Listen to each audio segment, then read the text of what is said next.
The committee will please come to order. A quorum is present. The committee meets today pursuant to notice to consider 10 bills. The chair announces that requests for recorded votes may be postponed pursuant to Clause 2 of Rule 11 of the Rules of the House of Representatives and the Committee Rule 14B. Without objection, the chair may recess the committee at any point. Today, the committee will consider 10 bills that aim to strengthen the American workforce, prevent harmful regulations, hold union leaders accountable, protect the rights of students and parents, encourage healthy habits among children, and ensure students and educators are prepared to use AI tools safely and effectively in the classroom. First, the committee will consider H.R. 8781, Title IX Clarification Act of 2026. This bill codifies the Supreme Court recent ruling that the term sex under Title IX refers to biological sex. Next, the committee will consider H.R. 4986, Parents Opt-in Protection Act, introduced by Representative Mary Miller. This common sense bill strengthens student and parent consent provisions under the Protection of Pupil Rights Amendment and contains in General Education Provisions Act. The committee will also consider H.R. 8747, K-12 AI Literacy and Readiness Act of 2026, introduced by Representative Randy Fine. The bill helps schools direct federal funds where they will have the greatest impact while ensuring teachers and students get the AI training and support they need. Next, we'll consider H.R. 8183, Modernizing Access to Talents, Careers, and Hiring Act of 2026, or MATCH Act. This bill, introduced by Representative Owens, helps states modernize outdated workforce data systems and build talent marketplaces that better connect workers with jobs and training opportunities. The next bill is H.R. 9723, Fit Future Act, introduced by Representative Ryan McKenzie. This bill codifies the President's Council on Sports Fitness and Nutrition and restores the presidential fitness test, making youth fitness a national priority. Additionally, the committee will consider H.R. 8660, Value and Employee Stock Today Act, or VEST Act, introduced by Representative Ryan McKenzie. This bill clarifies that restricted stock units are excluded from non-exempt employees' regular rate of pay, providing employers with much-needed clarity under Fair Labor Standards Act.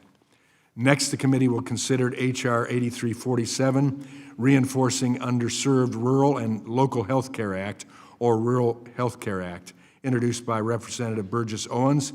H.R. 8347 is a common-sense bill to clarify that locum tenens health care providers are, in fact, independent contractors. The committee will also consider H.R. 6213, Heat Workforce Standards Act of 2025, which was introduced by Representative Mark Messmer. In the last months of the Biden administration, OSHA proposed an overly burdensome one-size-fits-all standard for heat-related injury and illness prevention. H.R. 6213 prevents this proposed rule from going into effect and prohibits future administrations from issuing a similarly burdensome rule. Next, we'll consider H.R. 8775, Ending Predator Access to Union Power Act, introduced by Representative Joe Wilson. This bill prohibits individuals convicted of sex offenses against minors from serving in union leadership or as employer labor consultants or representatives in collective bargaining. Finally, we'll consider H.R. 5267, American Franchise Act. This legislation codifies the direct control joint employer test for the franchise industry, guaranteeing future administrations cannot destroy franchise businesses, which will help Americans to start and grow their franchise business with less fear and uncertainty. I look forward to today's debate. With that, I yield to the ranking member for an opening statement.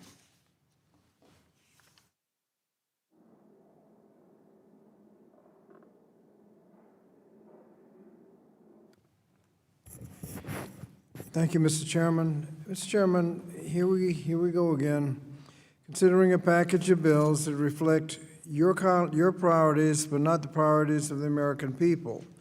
Americans are struggling to cover the cost of groceries, housing, child care, health care, and others. Gas has again jumped up to $4 a gallon. Everyday Americans are working hard, stretching every paycheck and looking to Congress for solutions that will lower costs, strengthen economic security, and create opportunity. But this response in these bills devotes valuable committee time to legislation that in many cases advances cheap slogans and sound bites instead of solutions to the problems plaguing our constituents. For example, the first bill we'll consider today, the Title IX Clarification Act, amends Title IX to define sex to mean biological sex assigned at birth. It should be noted that less than 0.1% of the total U.S. population identifies as trans. And yet this Congress, we've already considered 5 bills focused on this less than 0.1% of the population, while ignoring millions who are suffering from an economy that has only worsened under this administration. Now, the Supreme Court has already stated in its majority opinion in PBJ versus West Virginia that sex in Title IX had the meaning biological sex at birth. Importantly, the court's majority left intact prior rulings that Title IX's prohibition against sex discrimination could include discrimination based on gender identity, even while ruling that schools could separate men's and women's sports teams based on biological sex. So this bill really doesn't clarify anything. For these reasons, I'll oppose the bill, particularly as the only thing it really does is narrow the scope of existing civil rights laws by writing transgender students out of the Title IX protections. The next bill before us, the Parents Opt-in Protection Act, similarly prioritizes slogans over solutions. It would amend the Protection of Pupil Rights Amendment to require that schools obtain written consent from parents for each individual survey covering sensitive topics. Current law already requires schools to obtain an annual written consent, provide advance notice to parents, and allow parents to review the surveys. This bill places that balanced approach with the burdensome opt-in requirement for each individual survey. This bill would make it harder for schools to collect critical information on student mental health, school climate, and safety, while offering no new rights for parents. For these reasons, I'll be voting no and urge my colleagues to do the same. The next bill before us, the K-12 AI Literacy and Readiness Act of 2026, amends Title IV-A of the Every Student Succeeds Act to add artificial intelligence as an allowable use of student support and academic enrichment grants. It's curious because current law already allows Title IV-A funds to be used for artificial intelligence. Title IV-A has a wide variety of allowable uses that allow states and districts the flexibility they need to meet the needs of their communities. In fact, districts are already using Title IV-A funds to incorporate AI literacy into their schools. What states and districts actually need is clear federal guidance on how to safely and effectively integrate AI while protecting students and supporting educators. Lack of guidance is particularly troubling given that the Trump administration has just eliminated the Office of Educational Technology, the very office that was best positioned to provide that leadership and guidance. While I'm in favor of ensuring that Title IV-A clearly and accurately describes allowable uses that meet the needs of states and school districts, I'm concerned that this bill's broad language could unintentionally create an environment where AI tools could cause more harm than good because the bill does not include any protection for student privacy. The fourth bill we'll consider is the Modernizing Access to Talents, Credentials, and Hiring, or the MATCH Act. It would help states develop talent marketplaces using learning and employment records to better connect workers with education and employment opportunities. There's been bipartisan negotiations going on, led by Representatives McBath and Owens, and so the bill was revised into a 5-year pilot program with strong evaluation requirements and important worker protections. by helping workers better demonstrate their skills and credentials. This legislation has the potential of expanding access to quality jobs and strengthening our workforce system, and for those reasons, I support the bill and urge my colleagues to do the same. The fifth bill before us, the Fit Future Act, codifies the President's Council on Sports, Fitness, and Nutrition. The council currently exists through executive order. While the bill largely codifies an existing advisory body, I believe that the Democratic amendments on affordability, accessibility, and inclusion will, inclusivity will strengthen this bill by ensuring that efforts to promote youth fitness are more equitable despite students' differing abilities and disabilities. And while the bill is necessary since the council has already existed for decades, with the improvements offered by my colleagues, I plan to support the bill. The sixth bill before us is Valuing Employee Stock Act. This bill will allow employees to pay employees less for overtime work by excluding restricted stock units, or RSUs, when calculating overtime pay. RSUs are a company's promise to issue stock to employees through a vesting plan, typically after the employees remained with the company for a certain amount of time. RSUs are not the same as stock programs, which are currently excluded when calculating workers' overtime pay under the Fair Labor Standards Act. And there's been no policy basis established at any committee hearing in this Congress for adding RSUs to the list of exclusions by which an employer can reduce the amount of overtime they pay. I oppose this bill and urge my colleagues to oppose it as well. The next and seventh bill we'll consider is the Reinforcing Underserved Rural and Local Health Care Act, the Rural Health Care Act. This bill would allow employers to misclassify healthcare workers as independent contractors and effectively strip them of their worker protections and benefits that their co-workers enjoy, such as access to overtime pay, unemployment insurance, workers' compensation, and the right to collectively bargain. Rural America faces serious and unique healthcare challenges, and too many communities struggle with provider shortages, hospital closures, and limited access to care. These problems deserve serious discussion and real solutions, and unfortunately, this bill does not offer any. Stripping employees of their rights and reducing their compensation is not a solution.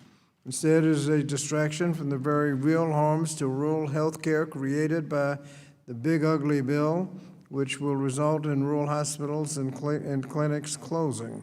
For the sake of workers and patients, I urge my colleagues to join me in opposing H.R. 8347. Next, we'll consider the Heat Workforce Standards Act, which would block Occupational Safety and Health Administration from OSHA from finalizing and enforcing a nationwide heat safety standard. According to Bureau of Labor Statistics, heat stress killed 907 U.S. workers between 1992 and 2019. But the true death toll is likely much higher and will continue to climb. This should go without saying, but workers should not have to risk their lives in order to perform their jobs. The Biden administration addressed this problem with a proposed rule that will require employees to recognize the risk and to provide workers with access to things like drinking water, periodic rest breaks in shaded or cooler areas, heat illness training, and emergency response plans. Mr. Chairman, after experiencing heat domes that have settled over large segments of this country, workers are more at risk now than ever. This bill would prevent the Department of Labor from finalizing a rule to do anything to address heat stress, and therefore I oppose the bill. Strongly urge my colleagues to do the same.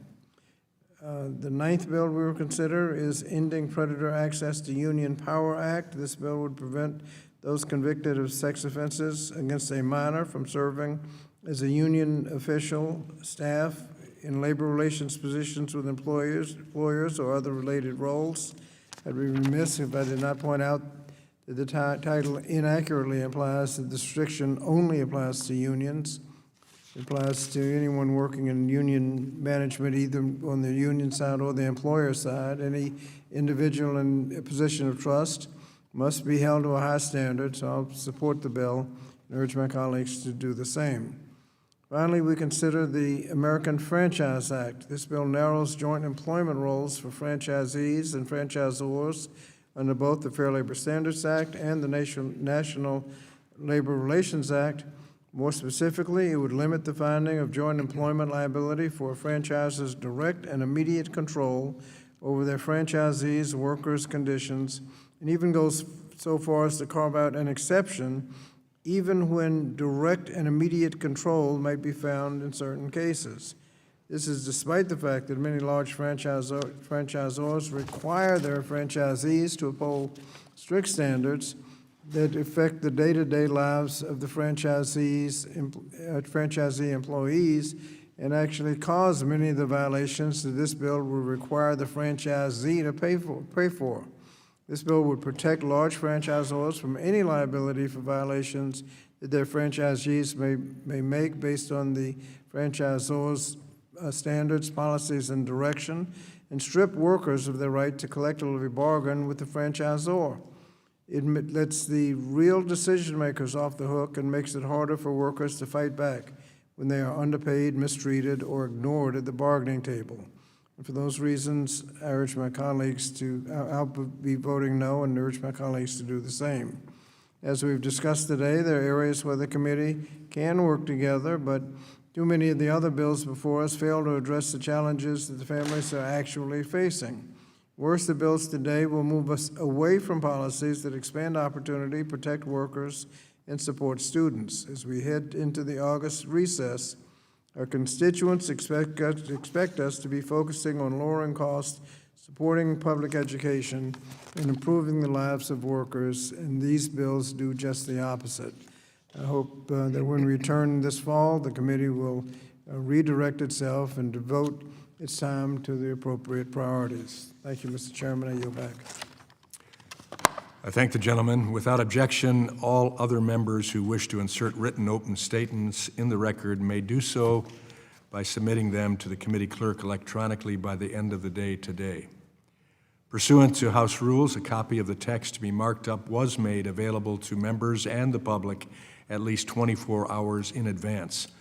The bills being marked up today shall be open to amendment at any point, and the chair will allow members to offer amendments in a manner not prohibited by the House or committee rules. Without objection, members who have more than one amendment to the bills and wish to offer their amendments en bloc may do so. The committee will now proceed to consideration of Bill H.R. 8781 for amendment. The bill was circulated in advance and printed copies are available. The clerk shall designate the bill. H.R. 8781, a bill to clarify that for purposes of federal non-discrimination requirements applicable to education programs or activities receiving federal financial assistance, discrimination prohibited under Title IX of the Education Amendments of 1972 is based on the biological reality of sex. Without objection, the first reading of the bill is dispensed with. Without objection, the bill will be considered as read and open for amendment at any point, and any amendment offered shall be considered as read. Does anyone seek to be recognized? Ms. Miller, for what purpose do you seek recognition? Mr. Chairman, I have an amendment in the nature of a substitute at the desk. The clerk shall designate the amendment in the nature of a substitute. Amendment in the nature of a substitute to H.R. 8781, offered by Ms. Miller of Illinois, identifier H8781 ANS_001. Without objection, the amendment shall be considered original text for purposes of further amendment. The amendment in the nature of a substitute has already been distributed. I now recognize Mrs. Miller for 5 minutes to explain the amendment in the nature of a substitute. Thank you, Mr. Chairman. First, I want to thank Congressman Jody Arrington for introducing H.R. 8781, the Title IX Clarification Act of 2026, and I'm proud to offer this ANS, which makes minor technical changes to the underlying bill.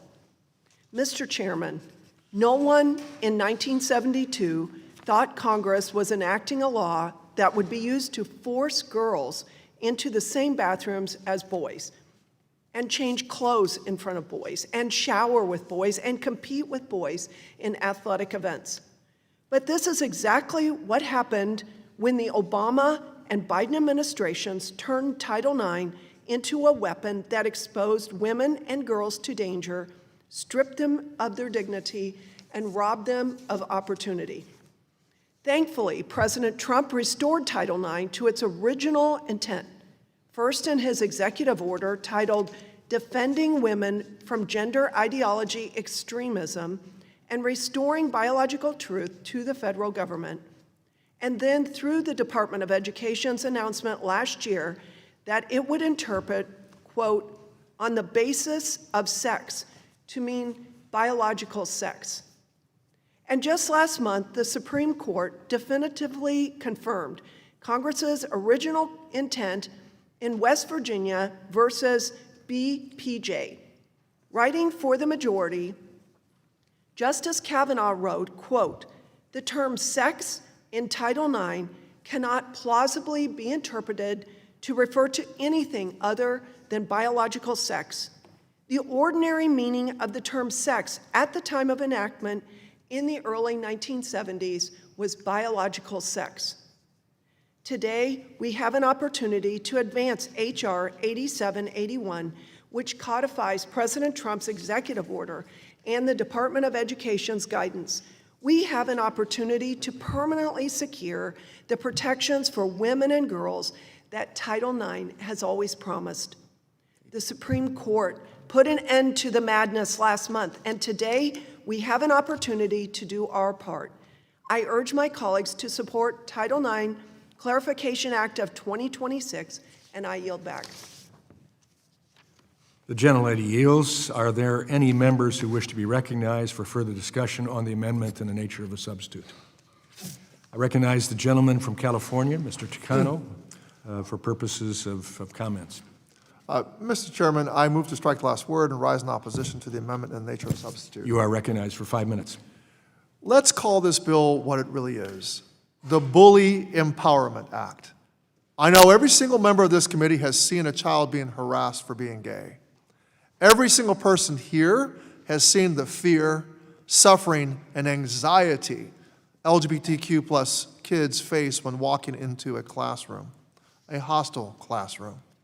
I cannot imagine any member here would want to look a parent in the eye and tell them to send their child into a school that is not safe. We know what this bill will do. It will empower the bully to harass LGBTQ plus students just for being who they are. It will empower the bully to force LGBTQ plus students out of classrooms because they fear for their safety. It will empower schools to ignore the rights of the very students they are supposed to protect. Every student deserves to be protected from discrimination, no matter who they are. No student should be attacked, get beat up, or miss out on their education because another student or adult targets them for who they are. And no responsible lawmaker, and I repeat, no responsible lawmaker should take the guardrails off of their legal protections. It seems every time Republicans bring up Title IX, it's to undermine Title IX's protections. Last Congress, they voted to overturn regulations that explicitly clarified Title IX's protections on the basis of sexual orientation, gender identity, sex characteristics, sex stereotypes, and pregnancy or related conditions, which had made significant positive changes in how schools address sexual harassment and violence. Since then, Republicans took control of the White House and gutted the entity that enforces Title IX, the Department of Education's Office of Civil Rights. Let me tell you what that has resulted in. The Office of Civil Rights has resolved only 269 of nearly 12,000 pending civil rights complaints of 2025. That's 1%, the lowest number of case resolutions in a decade.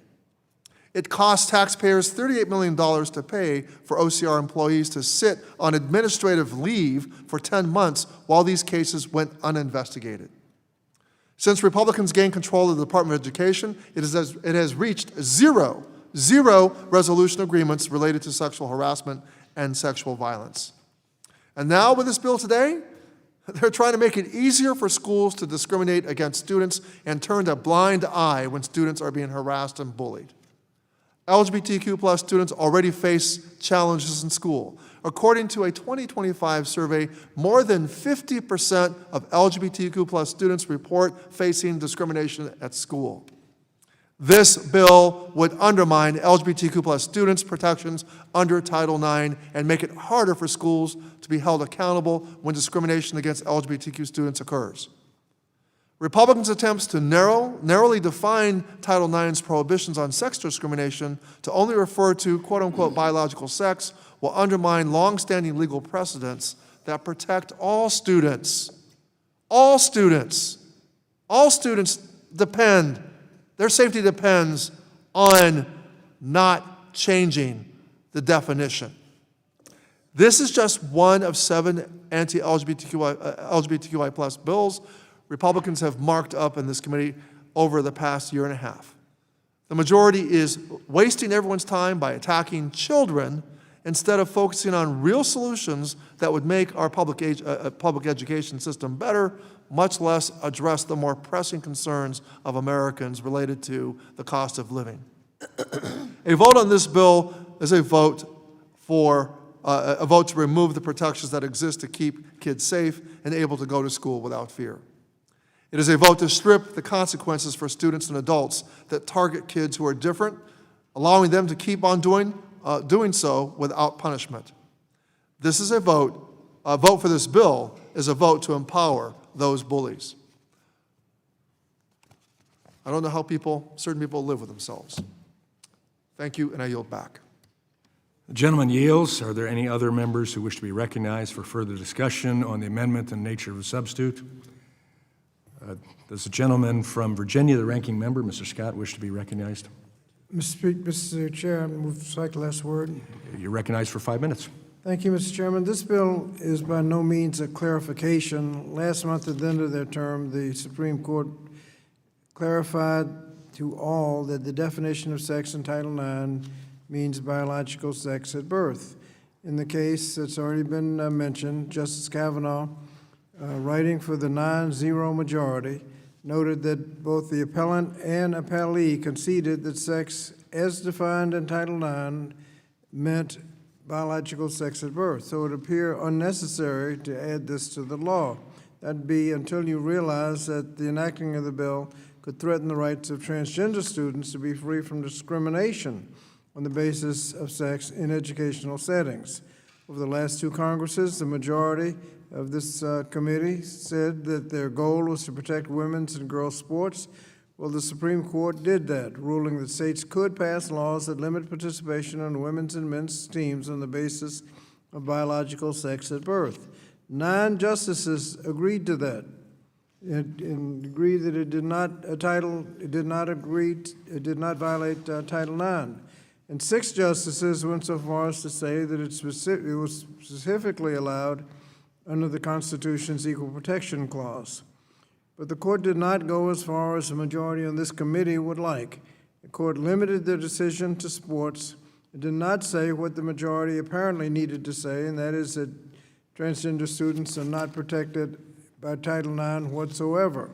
Since transgender students may still have some rights under Title IX after the Supreme Court's rulings, the committee Republicans have brought up H.R. 8781, and just like the President's executive order on so-called gender ideology extremism, H.R. 8781 attempts to write transgender students out of existence. Mr. Chairman, for that reason, I oppose the ANS and the underlying bill and urge my colleagues to vote no on both and yield back. The gentleman yields. Are there any other members who wish to be recognized? The gentlelady from Connecticut, Mrs. Hayes, do you wish to be recognized? Thank you, Mr. Chair. I move to strike the last word. Recognized for 5 minutes.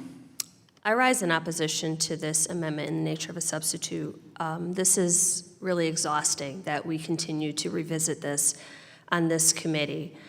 The representative from Illinois is hyper-focused on this topic and brings it up a lot.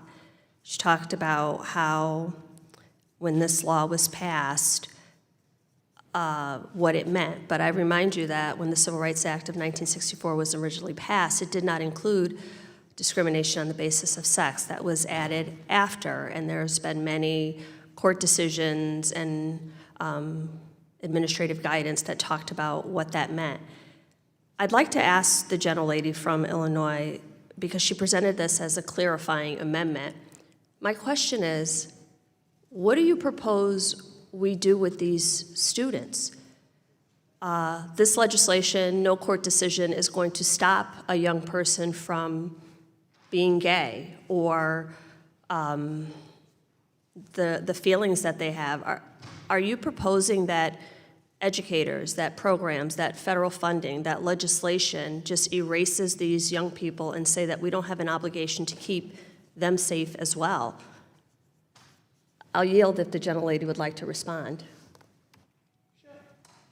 First of all, we should be honest with our children and tell them the truth. This is not about gay. This is about trans men going into girls' safe spaces and on their athletic teams, and it has definitely diminished our girls' opportunities, equal opportunities in athletics. They are not getting equal opportunities when they are participating against a man who we all know can have way more bone mass, muscle mass, and it's 100% not fair. I mean, you know it. You guys are a bunch of liars. You're deceivers. First of all, Call me a liar again. this is not about Mr. gay. Chair. Chairman, I demand the ladies' Get your member. words Call be me a liar taken again. down. This is Call me a liar again.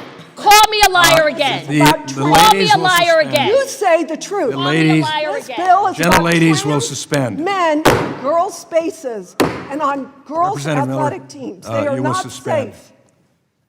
Mr. Chairman, and I move the words be taken down. I move that her words be taken down and that we not move on until they are. I move the that you ladies- say the truth. ladies will This is about suspend. trans men in girls' We safe will- spaces. we will- Answered the question. We will recess for a moment.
The committee will come to order.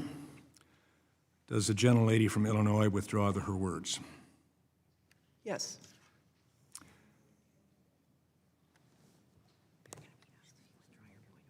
The gentlelady from Illinois may resume under the gentlelady from Connecticut's time and yielding. My intention was to speak the truth. This bill is not about being gay and lesbian. This is about protecting female spaces. Men should not be allowed in female spaces. Title IX must protect the safety and dignity of women and girls. Reclaiming my time. Women lose opportunities Reclaiming my because time. of the trans agenda. We must tell our Reclaiming children the my truth. time. Gentlelady of Illinois will suspend. Thank you. The gentlelady from Connecticut reclaims her time. Thank you. I want to make sure we keep the main thing the main thing. My question was about what do we do with these children? The Supreme Court has already decided that states should be able to rule on sports in their state. They should be able to rule on leagues, and those are local decisions. The Supreme Court has already said that. So there is no need for Congress, for this committee, to keep pressing this point. Our job, the job of educators, is to create inclusive environments where all students can learn, even trans students. And we're not talking about men, we're talking about youth. We're talking about young people. My question remains, what do we do with those young people? That's the thing we need to figure out. If we are going to keep having hearings on this committee meant to erase the existence of youth, whether they are LGBTQIA, trans, gay, whatever.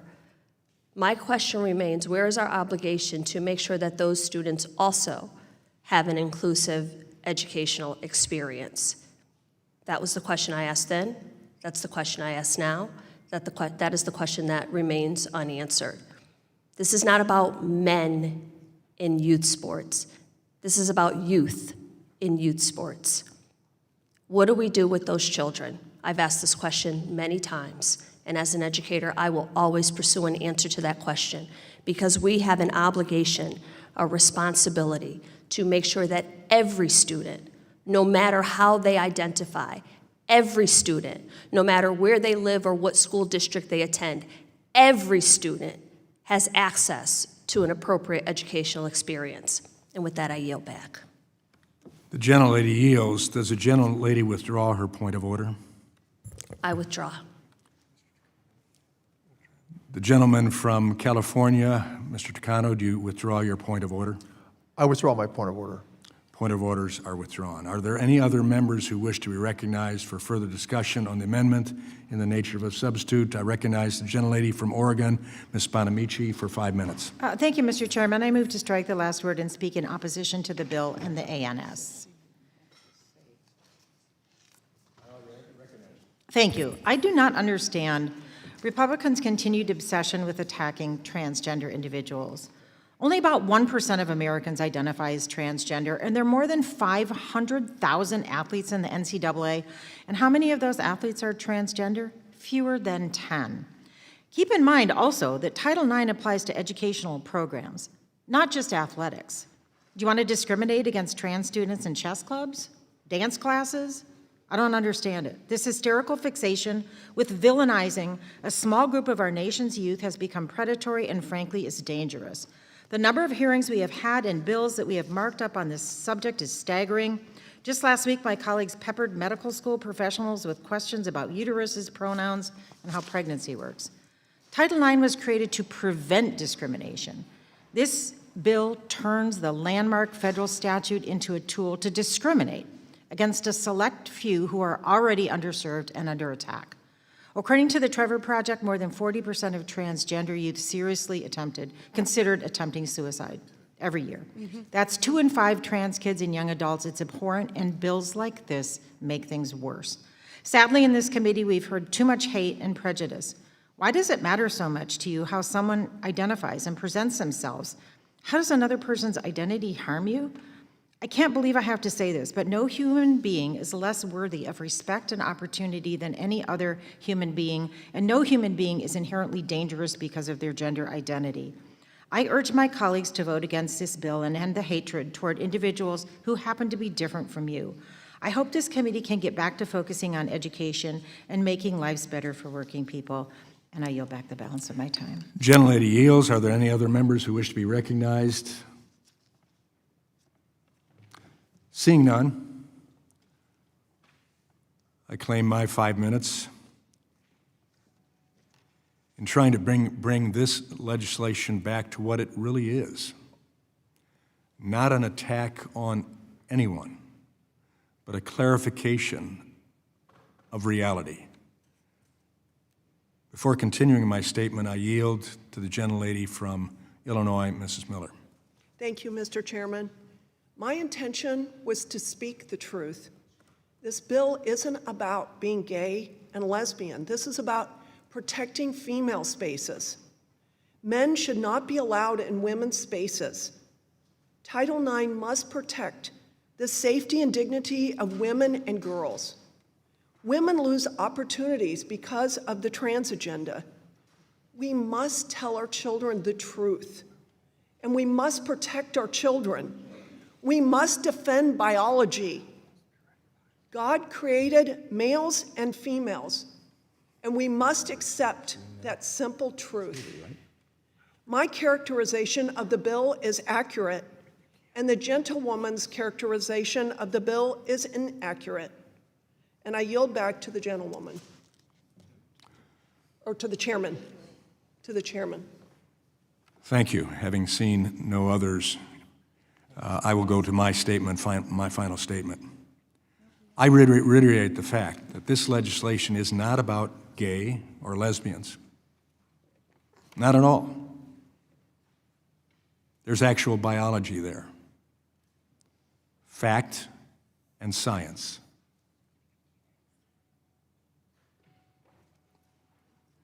They're not left unprotected in this legislation.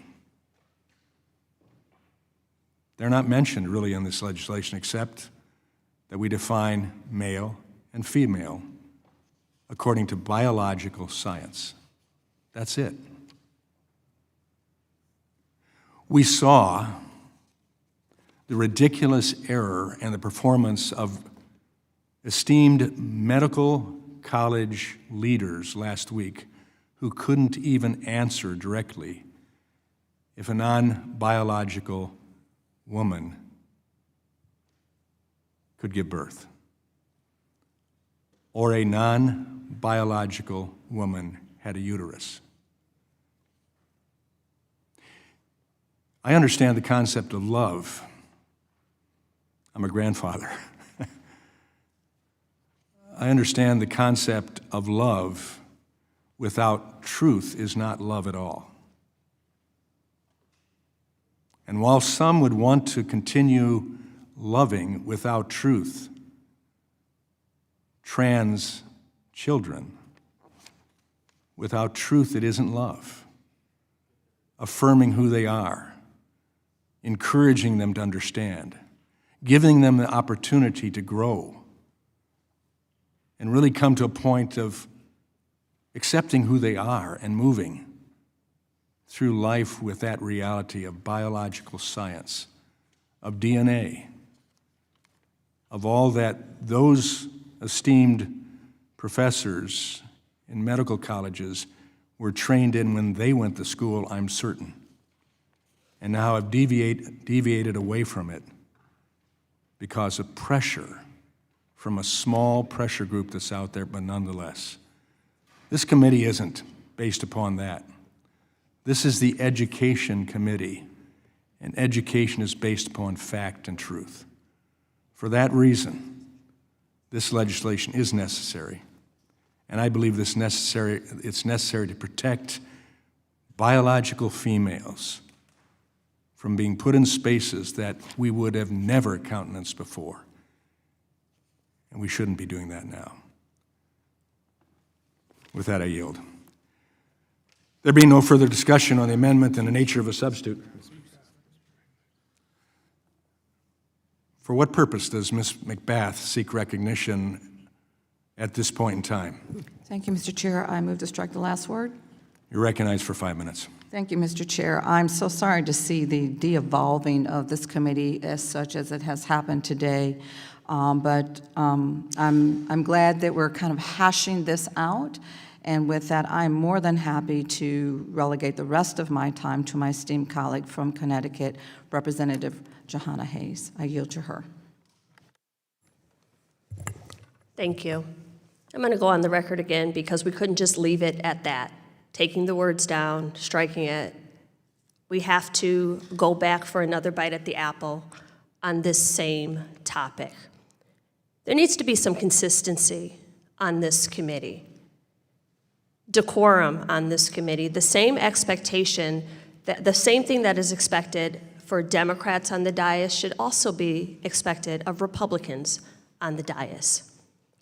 I'm very disappointed that it wasn't enough to just leave it alone and move forward, that the chairman had to then take time and yield to continue this discussion. I'm going to say it over and over and over again. I will always, on this committee, fight so that all children, every single one of them, receives a high-quality education. And if we're talking about truth, I think that there needs some people who need to accept the simple truth that there are children who are different. There are young people who think different, who feel different, who are different, and that's okay. And this fixation with that is absurd. To keep bringing people before this committee to have hearings on DEI and trans youth and all of these culture war issues while we are doing nothing to, fully fund IDEA, to make sure that students with disabilities have the resources that they need, to hold not only our Department of Education, but even local education agencies accountable for improving student success and outcomes, to make sure that teachers have the resources that they need. Nothing. Just the same hearings on the same topics over and over and over again. And this committee has gotten used to being able to say and do whatever they want unchecked. Not today. Not any day moving forward. The respect I give is the respect I demand. We can debate on the issues, we can have differing opinions, we can have different viewpoints, we can have different pathways to the solution. But what you will not do is disrespect me and call me out of my name in pursuit of that path. So once again, I rise in opposition to this amendment. I encourage my colleagues to vote against this amendment and understand exactly what it's calling for. And then to brace yourself for next week or the next time that this comes up, because it will come up again. Because when you have no policies, when you have no ideas, when you have no solutions, you punch down. I yield back to Ms. McBath. I yield. There being no further discussion on the amendment and nature of a substitute, the committee will move to consideration of amendments. Mr. Chairman, unanimous consent request. For what purposes the gentleman from Virginia, the ranking member, request? I'd like to enter into the record a press release from the sponsor of the bill, Mr. Arrington, who says that it restores the original intent in Title IX and prevents future administrations from reinterpreting the law to include gender identity or sexual orientation without congressional approval. That's not what the bill actually does. Without objection, it will be entered.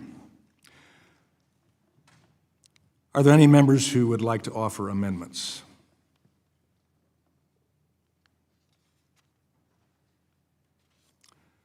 There being no amendments, the question now occurs on the amendment in the nature of a substitute to H.R. 8781. All in favor say aye. Aye.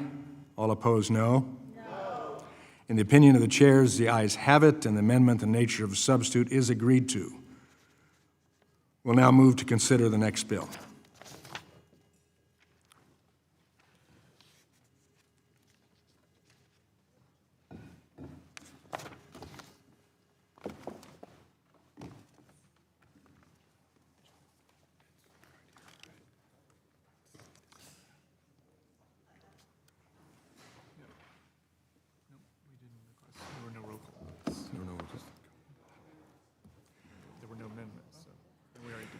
The committee will now proceed to consideration of Bill H.R. 4986 for amendment. The bill was circulated in advance, and printed copies are available.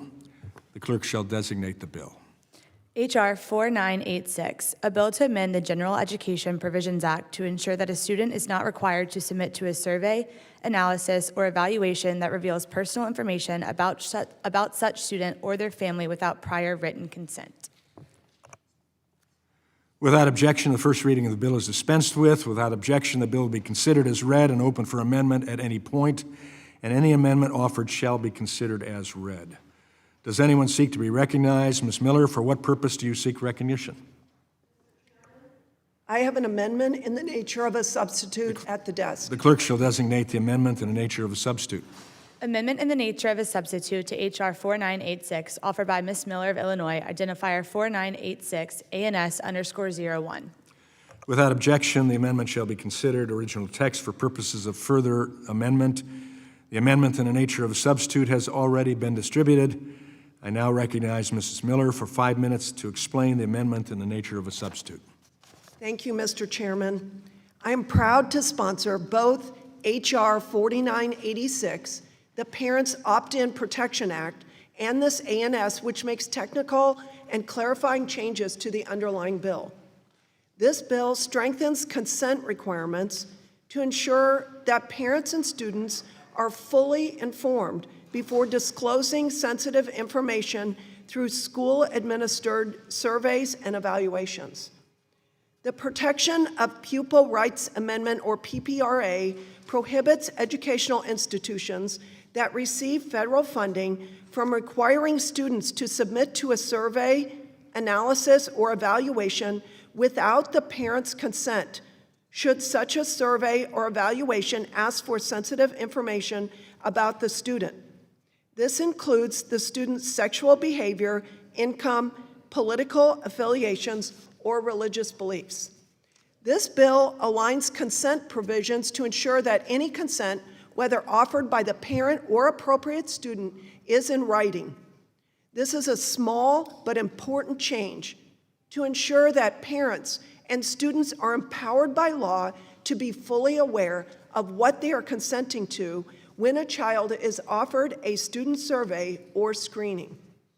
Separately, PPRA also requires school districts to have policies in place that govern general administration of these student surveys. However, those policies only allow parents to opt their children out of the surveys, not in. My bill inverts this practice by making the default opt out of current law and opt in, giving parents more control over the information collected about their students. Finally, this bill clarifies that prior written consent must be obtained each time a sensitive student survey is conducted. This will ensure that busy parents do not inadvertently expose their children to inappropriate evaluations if the school sends home a one-time consent request that the parents don't understand.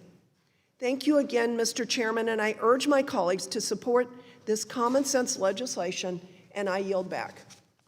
The gentlelady yields. Are there any members who wish to be recognized for further discussion on the amendment in the nature of a substitute? The gentleman from California, Mr. Cano, do you wish to be recognized? Mr. Chairman, I move to strike the last word and rise in opposition. You're recognized for 5 minutes. Mr. Chairman, school surveys provide critical insights into the experiences of students, so school districts, researchers, and policymakers can better understand and address the challenges students face. For example, a 2023 survey found that nearly 3 in 10 high school students report experiencing poor mental health in the previous 30 days. That survey revealed a crisis. That very same survey found dramatic disparities between the experiences of LGBTQ+ students and their peers. That survey found that 25% of LGBTQ+ students were bullied online or via social media during the previous year, compared to 13% of non-LGBTQ+ students. And that 19% of LGBTQ+ students did not go to school because of safety concerns during the previous 30 days, compared to 10% of LGBTQ+ students. This is just a small sample of the challenges LGBTQ students face as revealed by such a survey. Now, some advocates of this bill have specifically highlighted that this bill is meant to target surveys with demographic questions about sexual orientation and gender identity, as well as mental health screenings. That is the goal of this bill, to decrease our understanding of LGBTQ+ students and student mental health. And let's be clear, this includes not only trans students, but gay and lesbian students. The animus behind this, I find reprehensible. Do my colleagues on the other side of the aisle really think that we shouldn't know about these kids' experiences in school? I want to be very clear. As a former teacher, I know the critical role parents play in their children's education. I strongly support parents' rights, and our current federal system preserves their right to dictate when their child can participate in a covered survey, requiring schools to have opt-out policies. Put it another way, parents already have a say in what surveys their child takes because they can opt their child out of covered surveys. This bill, by switching to an opt-in model, will just create more paperwork and more hurdles to administrative surveys, also inhibiting our understanding of what students experience in school.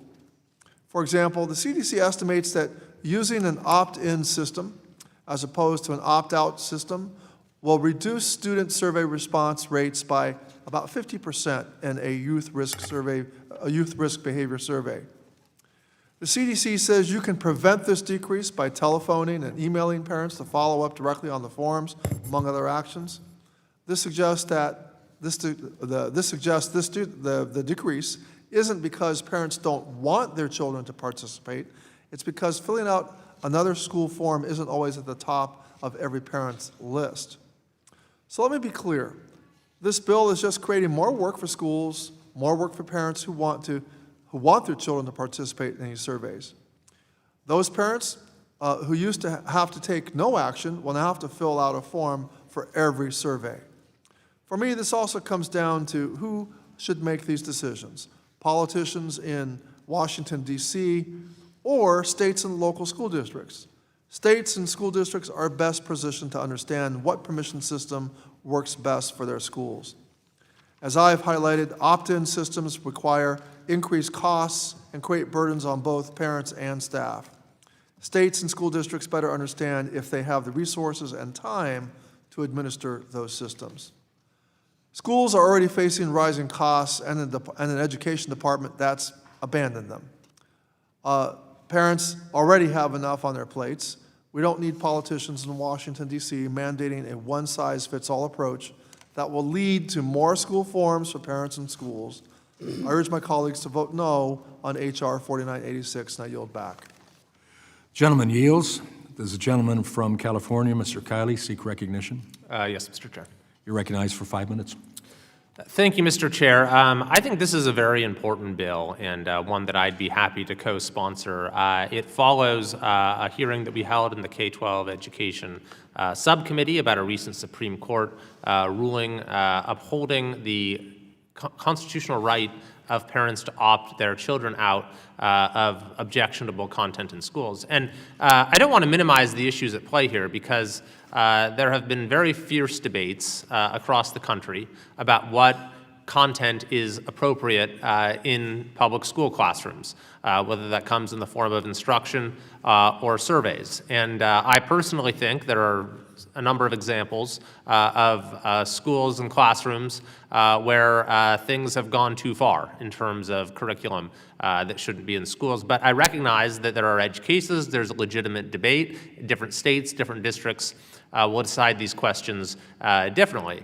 But the very important fallback option that families have in order to assure that their kids are not exposed to content that interferes with the right of parents to raise their kids with the values that they choose is, number one, the ability to exercise choice as far as where your child goes to school within the traditional public school system, in the broader public school system, including the charter sector, as well as options outside of that system. And the second important fallback is the ability to opt your child out of objectionable curricula at their school. And this is the right that the Supreme Court recently upheld. We've seen some examples where districts are not adhering to the spirit, perhaps not even the letter, of that decision. So this bill is very simple, and it's something that I think the vast majority of parents would agree with. It says that if your child is going to be exposed to material that you as a parent find objectionable, then you should have the right to opt them out, and in order for them to participate, there should be a requirement of written consent. And this also expands this standard for students who have the ability to consent on their own behalf as well. So I'm happy to support it today. I think it's a common sense measure. It doesn't require anyone to take a position on the propriety of a particular type of curriculum in one school or another. It simply says that regardless of what the curriculum is, parents should have a say in their child's education. I yield back. Gentleman yields. Does the gentlelady from North Carolina seek recognition? Yes, Mr. Chair, I move to strike the last word in opposition to the bill. Recognized for 5 minutes. Thank you, Mr. Chairman. Parents should know what is happening in their child's school. They should be informed, they should be involved, and they should have a voice. But let us be clear about what this bill actually does. Current law already protects parents and students. Schools must provide notice before certain surveys are administered. Parents have the right to inspect those surveys. They may opt their child out, and for surveys involving sensitive subjects, schools must have already obtained written parental consent. So this bill is not filling some major gap in the law. Instead, it would require a separate opt-out, opt-in for every survey involving topics such as mental health, student safety, bullying, substance use, or school climate. That may sound simple here in Washington, but anyone who has worked in a school knows what will happen. Forms will be sent home and never returned. Working parents will miss an email. Families who speak another language may not receive clear information in time. And students whose parents simply forget to sign a form will be left out. The CDC has warned that active opt-in requirements can reduce student survey participation by roughly half. When participation drops that sharply, schools lose the information that they need to understand what students are facing. They may not see a rise in depression or suicidal thoughts. They may miss patterns of bullying or violence. They may not know whether students feel safe in the classroom or supported by the adults around them. As an educator for more than 40 years, I know that teachers and school leaders cannot address problems they cannot see. These surveys help schools identify where support is needed. They help districts decide whether to hire more counselors, expand mental health services, improve school safety, or respond to a growing crisis before it becomes a tragedy. This is not about forcing students to answer personal questions. Participation is voluntary, and parents already have rights under the law. This is about whether schools will have reliable information to protect children and to help them succeed. I'm also concerned that this bill will not affect every community equally. Parents with more time, reliable internet access, and familiarity with school paperwork are more likely to return consent forms. Students from working families, families with limited English proficiency, or families facing housing instability are more likely to be excluded. And that means the student with the greatest needs may be the least visible in the data schools use to make decisions. We can respect parents without making it harder for schools to understand the health and safety of their students. Current law already provides notice, transparency, access to survey materials, and the right to decline participation. This bill goes beyond protecting parents. It creates another barrier between students and the support they may need. For these reasons, Mr. Chairman, I urge my colleagues to vote no, and with that, I yield back. The gentlelady yields. Are there any other members who wish to speak on the amendment in nature of a substitute? The gentleman from Virginia, the ranking member, Mr. Scott, you wish to be recognized. Thank you, Mr. Chairman. Move to strike the last word. You're recognized for 5 minutes. Mr. Chairman, I oppose H.R. 4986, the Parents Opt-in Protection Act. This bill would amend the Protection of Pupil Rights Amendment, the PPRA, to make it more difficult for schools and districts to conduct surveys, including mental health surveys, under the guise of parents' rights. Under current law, the PPRA protects both parents' rights and student data, employing a balanced approach between this responsibility and the need for schools, districts, and states to conduct surveys to better serve students. Current law prohibits students from being required to take a survey that touches on 8 enumerated sensitive topics, including political affiliations or beliefs, mental or psychological problems, sex behavior or attitudes, religious practices, affiliations, or beliefs. The law requires that school districts provide advance notice to parents about such surveys, allowing parents to review such surveys and provide parents the right to opt their child out of such surveys or provide annual written consent for such surveys. This bill would replace the balanced approach with an opt-in requirement, which schools would need to obtain written consent from parents for each individual survey conveying sensitive topics, making it harder for schools to collect critical information on student mental health, school climate, and school and safety, while offering no new rights for parents. The sponsor of the bill specifically stated when introducing it for the first time in the 118th Congress that its purpose was to, and I quote, create a barrier between our nation's school children and inappropriate influence from radical transgender ideology and big tech, including sexual orientation, sexual identity, and woke politics, unquote.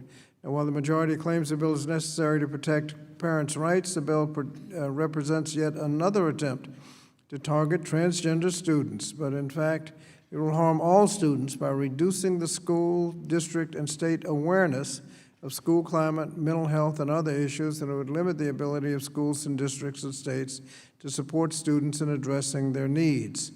Research shows that students who feel safe and supported at school have better educational outcomes, achieve more in school, and have better attendance and graduation rates, and are better behaved. Efforts to improve school climate have been supported over the years by the U.S. Department of Education and Institute of Educational Science. The danger in this bill is it could significantly reduce survey responses on school climate surveys and other surveys, including the U.S. Centers for Disease Control and Prevention, Voluntary Biennial Youth Risk Behavior Survey, the YRBS, which has been conducted since 1991 using sampling of 9th through 12th graders. The CDC uses a survey to understand health and mental health-related behaviors, as well as issues such as weight, obesity, and asthma, and to identify and evaluate programs to improve adolescent health. Opt-in requirements hinder participation in surveys in general and also affect who participates in the survey. In a school setting, the opt-in requirement for each survey may make it less likely that working parents or parents who speak a different language submit a written consent form. According to CDC, requiring opt-in surveys could have significant detrimental effects. CDC stated that it expects the opt-in requirement to reduce the student response rate by about 50%. Excuse me. Research shows that students who feel safe and supported in school have better outcomes, as I indicated, and when you have less information, you have less ability to create those better situations. And while it's imperative that parents be aware of what is happening in their schools, current law finds a reasonable balance between parental oversight of these surveys and the importance of conducting such surveys. The bill is opposed by the National Women's Law Center Action Fund, Advocates for Trans Equality, and the Human Rights Campaign. So I ask unanimous consent that letters in opposition from the National Women's Law Center and the Human Rights Campaign be entered into the record. Without objection, hearing none, they'll be entered. And I yield back. The gentleman yields. Are there any other members who wish to be recognized for further discussion on the amendment in the nature of a substitute? Seeing none, there being no further discussion on the amendment in the nature of substitute, the committee will move to consideration of amendments. Are there any members who would like to offer amendments?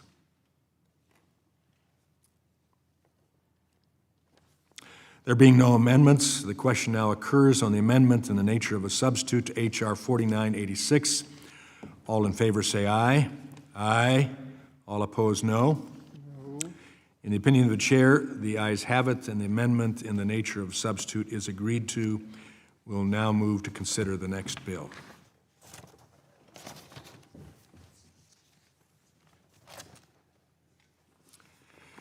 The committee will now proceed to consideration of Bill H.R. 8747 for amendment.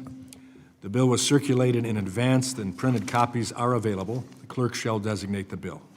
H.R. 8747, a bill to amend the Elementary and Secondary Education Act of 1965 to include certain curriculum expenses as permissible uses of funds and for other purposes. Without objection, the first reading of the bill is dispensed with. Without objection, the bill will be considered as read and open for amendment at any point, and any amendment offered shall be considered as read. Does anyone seek to be recognized? Mr. Owens, for what purpose do you seek recognition? Mr. Chairman, I have amendment in the nature of substitute at the desk. The clerk will designate the amendment in the nature of a substitute. Amendment in the nature of a substitute to H.R. 8747, offered by Mr. Owens of Utah, identifier 8747 ANS_01. Without objection, the amendment shall be considered original text for purposes of further amendment. The amendment in the nature of substitute has already been distributed. I now recognize Mr. Owens for 5 minutes to explain the amendment in the nature of a substitute. Thank you, Mr. Chairman. Artificial intelligence is coming as fundamental to our economy as computers and internet were in the previous generations. A question is no longer whether students will use and encounter AI, is whether schools will prepare them to use it responsibly and effectively. If America wants to remain the global leader in innovation, our educational system must keep pace with technological change. Schools, educators, industry leaders report growing demand for AI literacy programs.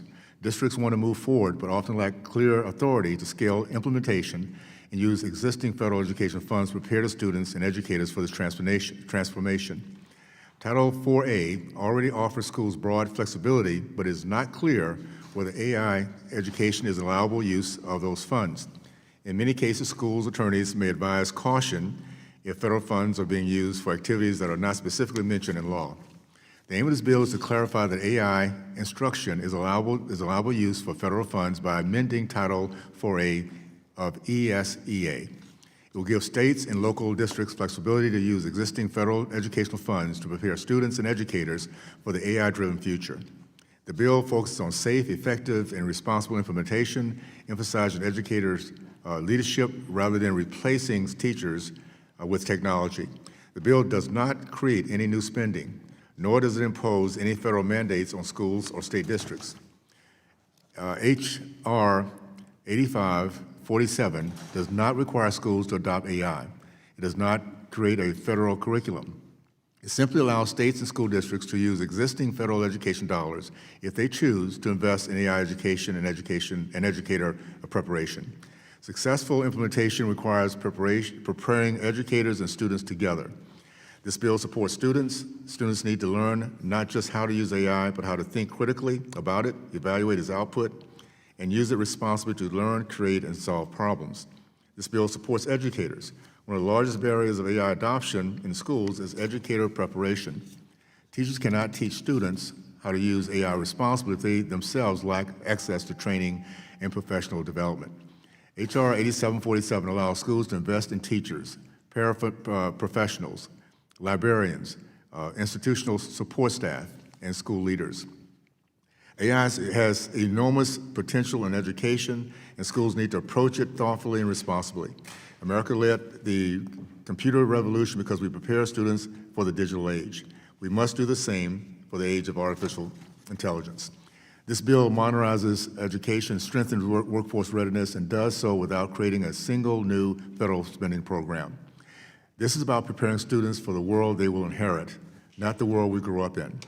The ANS makes a minor technical change to the underlying bill. With that, I urge my colleagues to vote yes on this bill, and I yield back. The gentleman yields. Are there any members who wish to be recognized for further discussion on the amendment? I recognize the gentlelady from Oregon, Ms. Bonamici, for 5 minutes. Thank you very much, Mr. Chairman. I want to speak in opposition to the bill on the ANS. This bill and the ANS amend the Student Support and Academic Enrichment Grant Program. That's Title 4A of the Elementary and Secondary Education Act, which already gives school districts flexible funding in 3 very carefully negotiated areas: providing a well-rounded education, improving school conditions for learning, including safety, and supporting the use of technology. I know this because I worked on drafting, negotiating, and passing Title 4A, and I lead the Title 4A appropriations letter. Title 4A was bipartisan when we passed it and remains so today. Current law already gives districts the flexibility they need to use these funds for artificial intelligence and AI literacy and readiness. But what the Student Support and Academic Enrichment Title 4A grant programs need is funding. But that doesn't address the challenges of AI. What AI literacy and readiness need is a comprehensive strategy. The challenge is not a lack of flexibility in Title 4A. Artificial intelligence is changing how Americans learn, teach, and work. Many students are using these tools without consistent standards or guidance. Educators need professional development to teach AI and to use these tools responsibly. Workers need opportunities to develop the skills required for an economy that is changing because of AI. Our education and workforce systems need to keep pace, but that's not what this bill does. I'm leading the AI Education and Workforce Readiness Act. This draft legislation would establish a coordinated strategy to prepare students, educators, and workers to use artificial intelligence safely, responsibly, and age appropriately. It would coordinate efforts across the departments of education and labor and federal science agencies to support career pathways, evidence-based educational tools, research, and technical assistance. My bill recognizes that AI literacy is about more than learning how to use a new tool. Students and educators need to understand the ethical questions that artificial intelligence raises. They need to consider its implications for civics and democracy. And with concerns about AI leading to cognitive stunting, especially in young children, we must grapple with how to protect critical thinking and perspective. Putting an AI tool in a classroom does not by itself improve learning. Artificial intelligence should help students learn, create, and solve problems. It should not replace the productive struggle that helps students develop these skills. Artificial intelligence should be one of the many tools in the hands of a skilled educator, not a replacement for teaching. My bill would support professional development and AI literacy to address these issues, and it would also provide grants to support learners from communities that have historically faced barriers to educational and economic opportunity. We must not let artificial intelligence widen existing gaps in opportunity. Innovation requires responsibility. Artificial intelligence is here. The question is whether we will prepare people to shape this technology or allow technology to shape their future without them. Students need to be prepared for the AI world, and they need to be protected from its risk. The bill we're considering today simply duplicates flexibility that schools already have without providing comprehensive strategy, investments, and safeguards that are so important for students, educators, and our future. So instead of passing this bill, we should work together on careful policies that recognize the complexity and risks involved with AI in educational settings. Thank you, and I yield back the balance of my time. The gentlelady yields. Does the gentleman from California, Mr. Kiley, seek recognition? Yes, Mr. Chair. You're recognized for 5 minutes. Thank you, Mr. Chair. I'll be supporting today the K-12 AI Literacy and Readiness Act of 2026 because I think it will reinforce the work of our subcommittee, which has now held 2 hearings on the topic of the use of AI in schools. One focused on how it's being used to assist students, and another on how teachers are using it to assist with their own lesson planning, instruction, assessments, and so forth. And you know, we have highlighted in our hearings examples of how AI is being used at schools and in districts and in states across the country. And we've highlighted both the extraordinary opportunity and the very real perils. I personally believe that these tools have the ability to give every child in America access to a kind of education that no child had, not that long ago. So there is just extraordinary opportunity, but we also see various issues connected with academic honesty, with increased screen time, with the potential to erode critical thinking skills, and many other issues that come up when we're dealing with tools that are continuing to advance at a very rapid pace. So I don't disagree with the ranking member of our subcommittee's comments about how we need to be doing more on this topic, but I think that this bill is really helpful in the following sense, that the way that we're going to come up, I think, with the best solutions here, the best use cases, are empowering teachers and school leaders and districts to really respond to the challenges they're seeing in their classrooms and deploy the latest tools as they become available.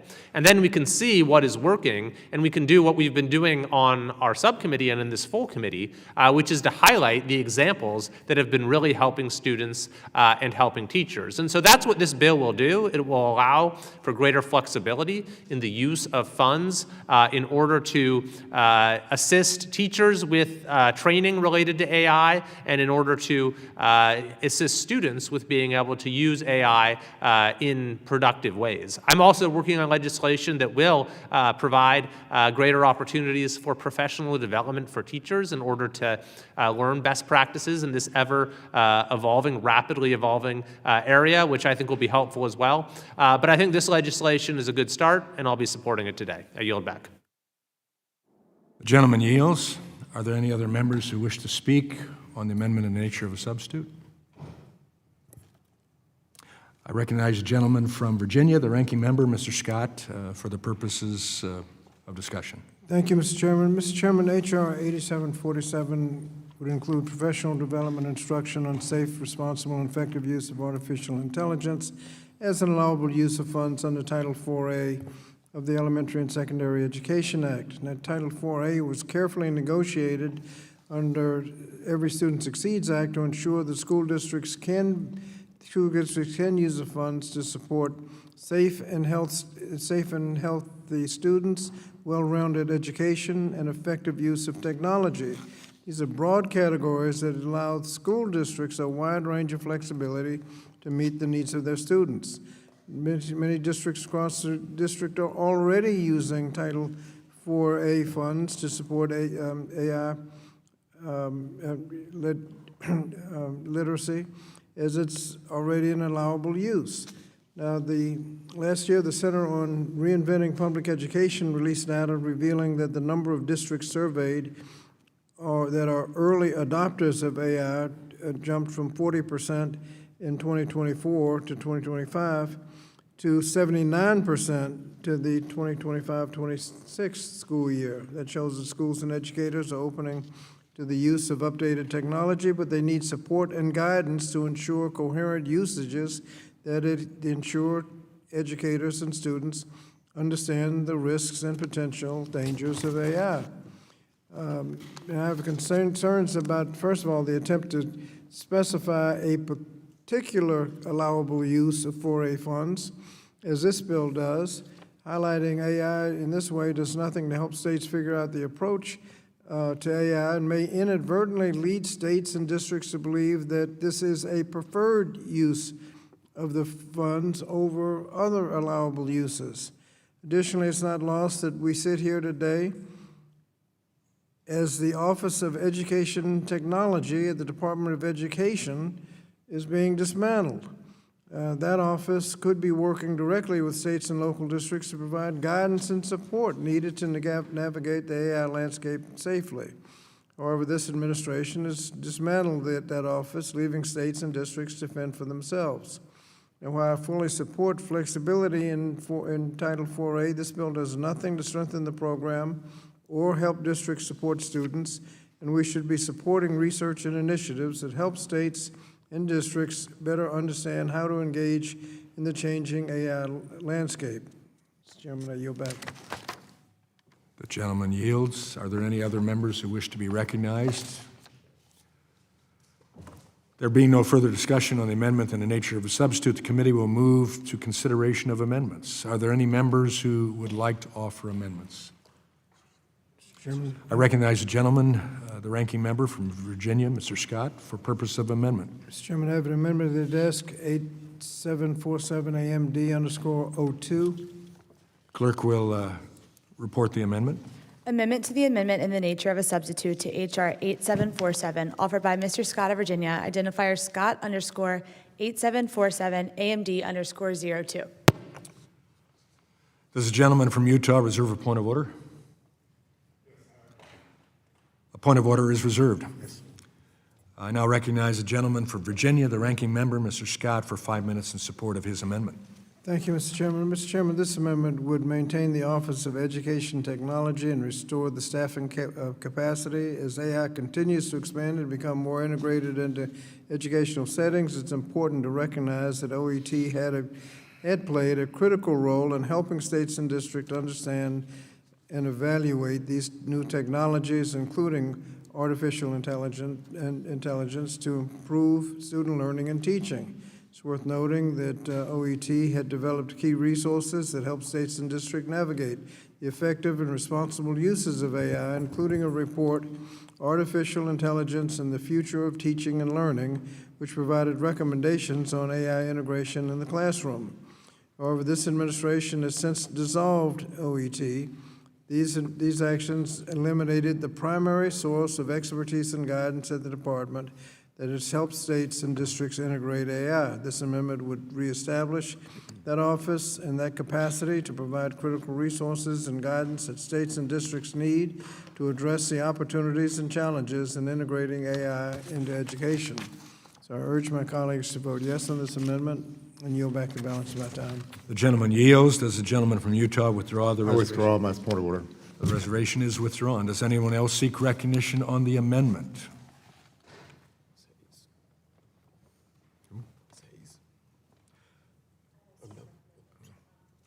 Okay.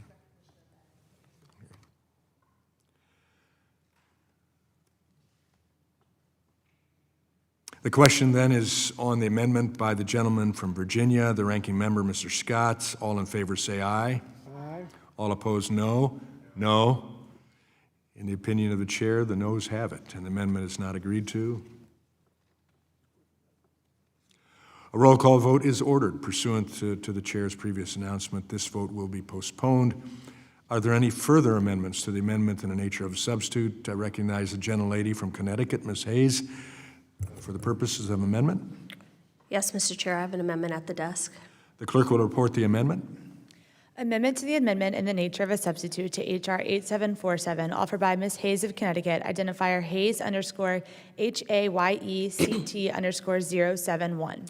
Does the gentleman from Utah reserve a point of order? Reserve point of order. Point of order is reserved. I now recognize the gentlelady from Connecticut for 5 minutes in support of her amendment. Thank you. I fully support preparing students to navigate an AI-driven world, recognizing that AI literacy is an essential skill. and I understand the intent behind this legislation. My amendment to HR 8747, the AI Literacy and Readiness Act, would ensure that federal funds used to implement AI tools in classrooms come with fundamental safety guardrails. According to the CDC, firearm-related injuries are the leading cause of death for children and teenagers in the United States aged 1 to 19. And 7 months into the year 2026, we have already witnessed 14 school shootings resulting in injury or death at K-12 schools across the country. AI has found its way into this disturbing trend.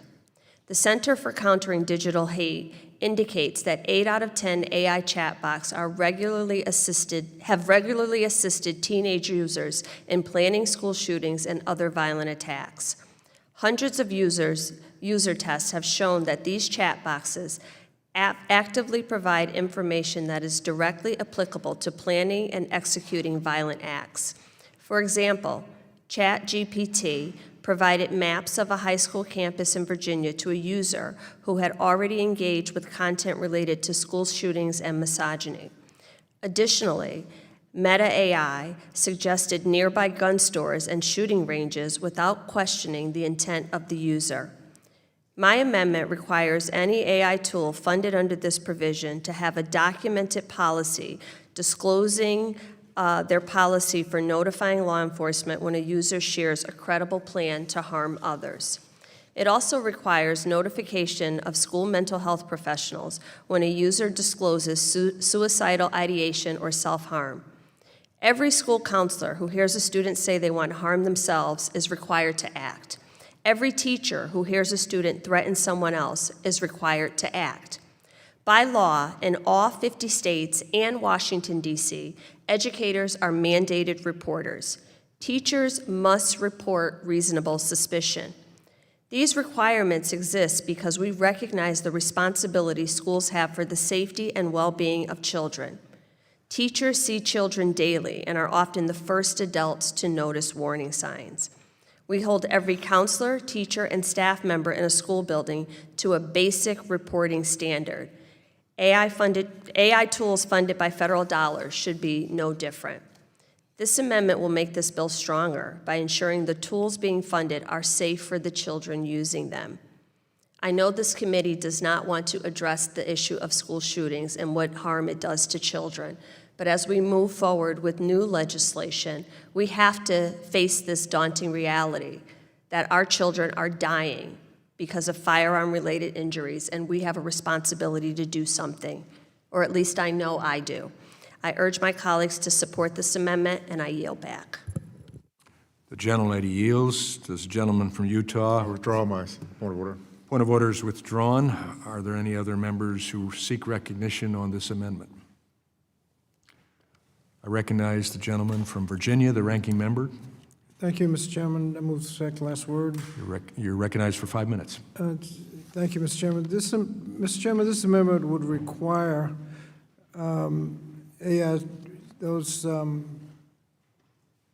would prevent any funds from being used for any AI purpose unless there is in place a protocol that would reveal information about someone trying to harm themselves. Bill also adds a reporting clause and also limitations on what the AI can do. Now, we all know situations where school shootings have occurred, and many of these involved information that should have been reported to law enforcement. Unfortunately, this amendment is not limited to situations where AI may be involved with interaction with students. It covers all AI situations, and these protocols would have to be done whether or not the individuals or whether or not the AI is involved with students. Furthermore, we have to be cautious about deploying law enforcement in situations involving students, preemptively involving law enforcement before you have all the necessary information could lead to unnecessary harm. For example, there have been reports of students being entangled with law enforcement unnecessarily because AI claimed to have caught something it believed to be suspicious when in fact it was innocuous.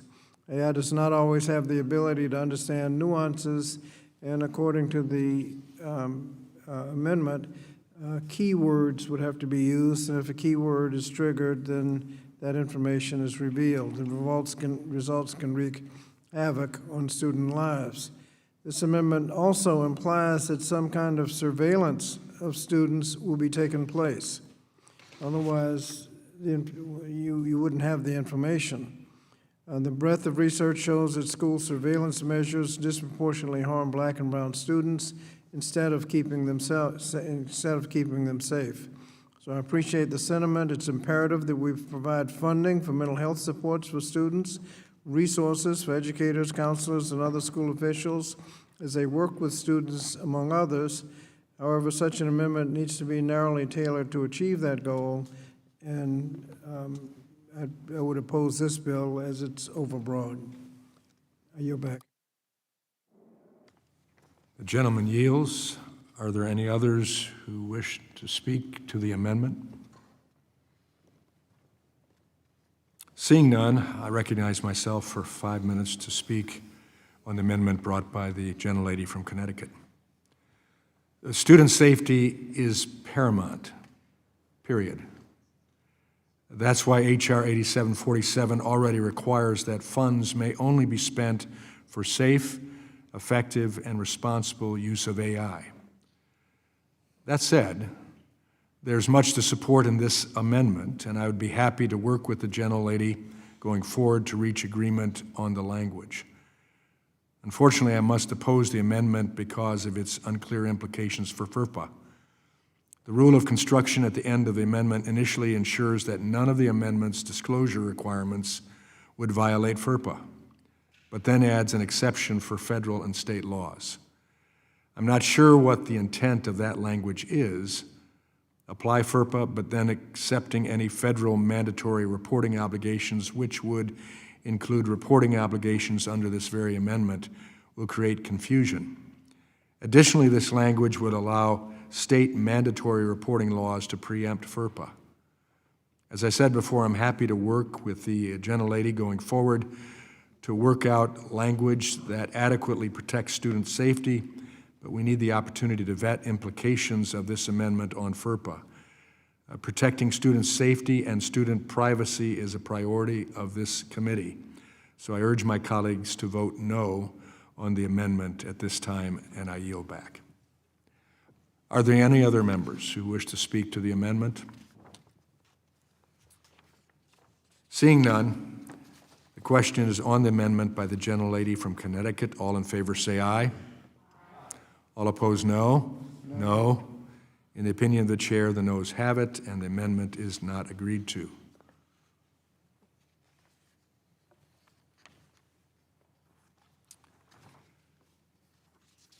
Are there any further amendments to the amendment in the nature of a substitute to H.R. 8747?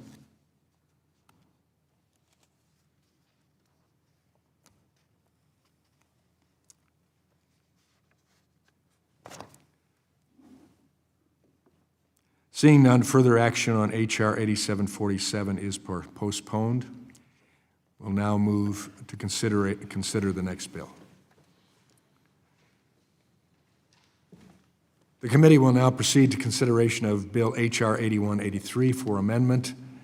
The bill was circulated in advance and printed copies are available. The clerk shall designate the bill. H.R. 8183, a bill to amend the Workforce Innovation and Opportunity Act to provide for the establishment of talent marketplaces. Without objection, the first reading of the bill is dispensed with. Without objection, the bill will be considered as read and open for amendment at any point, and any amendment offered shall be considered as read. Does anyone seek to be recognized? Mr. Owens, for what purpose do you seek recognition? Mr. Chairman, I have an amendment in nature of substitute at the desk. The clerk shall designate the amendment in the nature of a substitute. Amendment in the nature of a substitute to H.R. 8183, offered by Mr. Owens of Utah, identifier H.R. 8183_ANS_2.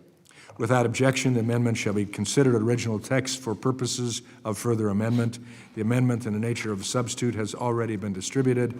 I now recognize Mr. Owens for 5 minutes to explain the amendment in the nature of a substitute. Thank you, Mr. Chairman.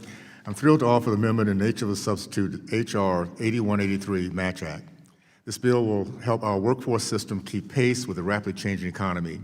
Too many Americans have valuable skills they cannot easily articulate, while too many employers struggle to find the talent they need. This bill helps close the gap by supporting modern workforce data systems, talent marketplace, portable skill records, and voluntary job-related skills assessment. For a veteran, this could mean translating military training and hands-on experience into skills a civilian employer might need. For a student, it could mean much fuller an understanding of what skills they possess and how those skills and others lead to a dynamic career pathway. The ANS makes several changes to the original bill. It converts what was a permanent codification of the Workforce Data Quality Innovation Initiative into a focused 5-year pilot program with annual reports to Congress, independent evaluation by the Government Accountability Office.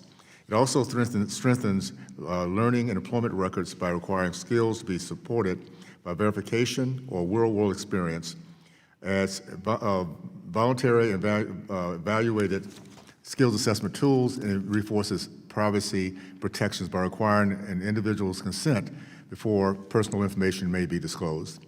The amendment gives individuals greater control over their information, protects privacy, and helps employers hire based on demonstrated abilities. The current version of the bill was crafted in a spirited bipartisanship, and I'd like to express my thanks to my friend Representative Macbeth for reaching across the aisle and working in good faith to find common ground on this legislation. Her partnership reflects the bipartisan commitment we share in ensuring that every American has a fair opportunity to demonstrate his or her skills and succeed in the workforce, and that every child has a clear skills pathway to their dream career. Match Act is recognizing that people can do and giving them a fair shot at opportunity. I urge my colleagues to support this ANS and the underlying bill. I yield back. The gentleman yields. Are there any other members who wish to be recognized? The gentlelady from Georgia, Ms. Macbeth, do you wish to be recognized? Thank you, Mr. Chair. I wish to speak in strong support of the amendment and the nature of the substitute. You are recognized for 5 minutes. Thank you, Mr. Chair, and thank you to my good friend and colleague, Chair of the Higher Education and Workforce Development Subcommittee, Burgess Owens. My staff and I are really proud to have worked with you and your team over these past few months on the Match Act, a bill that will ensure workforce data is interoperable and portable between states, explore and evaluate talent marketplaces, and make it simpler for every working adult in our country to get a good job and to keep it. Almost every good job today requires some sort of credential after high school.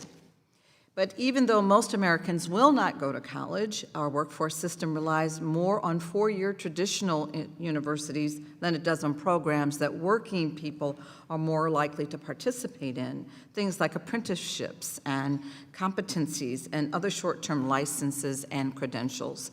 Our workforce system has become too reliant on 16 to 24-year-olds making one-time, difficult-to-reverse decisions involving loans that they may never be able to pay back.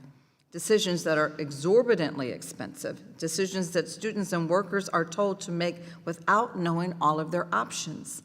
Credential registries and talent marketplaces help solve this problem by putting everything together in one place for students, families, workers, and employers. Whether you're a 17-year-old deciding what degree is going to set you up to pay back your loan at UGA or Georgia State, or a 50-year-old with a family that needs to know what short-term programs you can take part in as soon as possible to get back to work, there will be one uniform place that everyone can go see and compare credentials so that they can make the best decision for themselves. Getting a good job and keeping it takes time and effort. It is something that takes constant upkeep. It can't be solved by focusing too heavily on the front end of a person's working career, as we have seen. Regular people will spend their entire working lives trying to keep up and stay relevant. We need a workforce system that meets people where they are and helps them adapt to the world around them. Talent marketplaces, credential registries, and bipartisan efforts like this make it so there's a single place for people to go to make these decisions instead of having to jump from place to place looking for what classes or jobs might show up on a quick Google search. It shows people exactly where to go to find good employment and helps them get there. No more just hoping that your credential will get you where you want to go. Now people can see and compare the full universe of options that they have, that they've always had, but they didn't know about them. As I've said so many times before in this committee, you don't have to go to college to be successful. It certainly helps, though, but there are so many other viable options and pathways to building a successful and fulfilling life for yourself in this country. This bill helps put all of these options together in one single place where people can make the best decision for themselves. I ask for unanimous consent to enter into the record this letter of support for the Match Act from Scott Cheney of Credential Engine, who testified before the committee during the Higher Education and Workforce Subcommittee hearing on labor and employment records late last year. Without objection and hearing none, it'll be entered. Thank you. I know that this committee can be contentious, but that does not mean that we can't find ways to work together to make life better for the American people. That is our charge.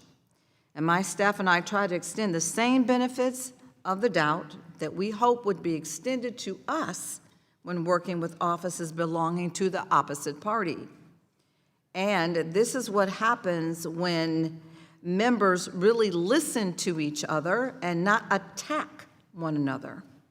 I mean, actually listen to hear what the other person is saying and working to comprehend what they're saying, not just itching to come up with the best retort or waiting for a slip to take advantage to prove your point, but really listening to what is being expressed. So Representative Owens, I know that you don't have very many more months here left on this committee, but I want to thank you, and I do want to commend you for working with me and my staff, and I encourage all of my colleagues to support this bill. I hope that we can pass this unanimously through this committee today, and I hope that all members, all of us, would work to make sure that we get this signed into law before the end of this Congress, and I yield. The gentlelady yields. Are there any other members who wish to speak on this amendment in nature of a substitute? I recognize the gentleman from Virginia, the ranking member, Mr. Scott, for purposes of speaking to this amendment in nature of substitute.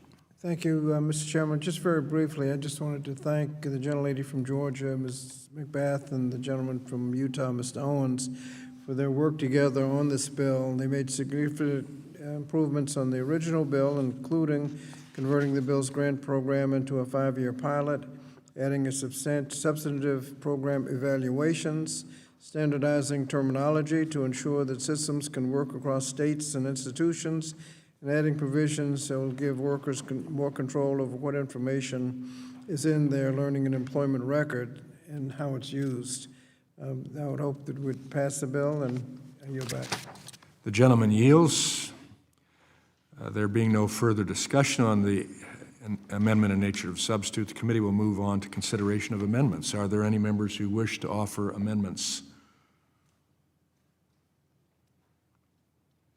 There being no amendments, the question now occurs on the amendment in the nature of a substitute to H.R. 8183. All in favor say aye. Aye. All opposed, no. In the opinion of the chair, the gentlelady from Georgia, Ms. McBath, has her wish, unanimous, and the amendment in the nature of a substitute is agreed to. We'll now move to consider the next bill.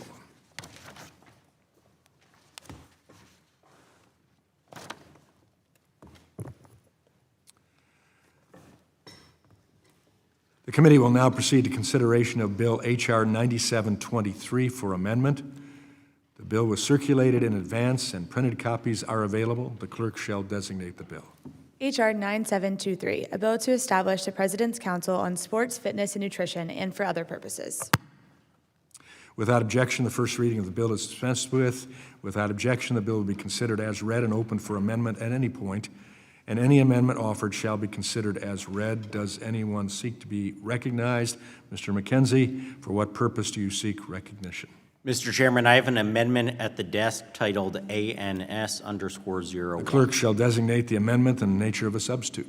Amendment in the nature of a substitute to H.R. 9723, offered by Mr. McKenzie of Pennsylvania, identifier H.R. 9723 ANS_01. Without objection, the amendment shall be considered original text for purposes of further amendment. The amendment in the nature of substitute has already been distributed. I now recognize Mr. McKenzie for 5 minutes to explain the amendment in the nature of a substitute. Thank you, Mr. Chairman. Today, I offer an amendment in the nature of a substitute, or ANS, to H.R. 9723, the Fit Future Act. The amendment makes a minor technical edit to the introduced text. America's youth face a growing crisis of declining physical fitness and increasing rates of chronic disease, undermining the health, strength, and future of our nation. A range of factors, including reduced school-based opportunities for physical activity, are pulling kids away from the exercise that they actually need. Research has affirmed that what we have always known is true, that regular physical activity builds stronger bodies, sharper minds, greater confidence, and lifelong resilience. For generations, our leaders have recognized that youth fitness is a cornerstone of national strength. President Eisenhower first created the President's Council on Youth Fitness in 1956, after reports showed that American children were falling behind. President Kennedy later famously warned in an essay titled "The Soft American" that physical vigor was one of our nation's most essential resources, and that neglecting it would actually weaken our ability to meet great challenges. Most recently, our nation has grappled with rising rates of chronic disease, threatening the quality of life of tens of millions of Americans and contributing to the rise of healthcare costs for everyone. To restore a national focus on youth fitness, H.R. 9723 codifies President Trump's executive order reviving the President's Council on Sports, Fitness, and Nutrition as an advisory body focusing on improving youth physical activity, fitness, and nutrition. The Council advises the President and the Secretary of HHS on progress toward improving youth health and recommendations for ways that they can have better outcomes. My bill directs the Council to recommend strategies to implement the Presidential Fitness Test with appropriate improvements, extend opportunities for sports participation and physical fitness, set bold and innovative fitness goals to build a healthier, more active generation, and also launch campaigns and events that highlight American sports traditions. Additionally, to ensure that youth fitness remains a national priority, H.R. 9723 permanently establishes the Council. Mr. Chairman, this is common sense, and it's a measure that will help build a stronger, healthier, brighter future for millions of American children. I urge my colleagues to support H.R. 9723, and with that, I yield back. The gentleman yields. Are there any members who wish to be recognized for further discussion on the amendment in the nature of a substitute? I recognize the gentleman from Virginia, the ranking member, for purposes of discussion. Thank you, Mr. Chairman. Mr. Chairman, H.R. 9723 establishes the President's Council on Sports, Fitness, and Nutrition. The bill requires the Council to make recommendations related to youth fitness and importance of an active lifestyle. For decades, versions of the President's Council have been expanded and rebranded through various executive orders since the initial creation of the President's Council on Youth Fitness under President Eisenhower in 1956. Notably, under the Obama administration, the name of the council was changed from the President's Council on Physical Fitness and Sports to the President's Council on Fitness, Sports, and Nutrition, expanding the mission of the council to focus on healthy eating. The Trump administration's current executive order and the legislation being considered today follow President Obama's lead, maintaining nutrition as a focus of the council. We all agree that lack of physical exercise leads to and exacerbates health disparities that are well documented, including heart disease, depression, and obesity. Given the benefits of increased access to recreational sports and physical activities, it is critical that we ensure consideration for all children, including those with differing abilities and disabilities. So amendments offered by my Democratic colleagues today will further ensure that students of all abilities are considered by the council, and I welcome those improvements to the bill. So I'll support the bill, and I yield back the balance of my time. The gentleman yields. Are there any others who wish to speak to this amendment in the nature of substitute? Does the gentleman from California, Mr. Kiley, wish to be recognized? Yes, Mr. Chair. You're recognized for 5 minutes. Thank you, Mr. Chair. I'm very happy to support the Fit Future Act today. I think this is very important legislation on an issue that hasn't quite got, I think, enough attention, which is putting our young people on a track for, on a path to healthy lives. I think we've seen a diminishing emphasis on things like fitness and truly meaningful physical education and encouraging young people to be involved in youth sports and other forms of recreation.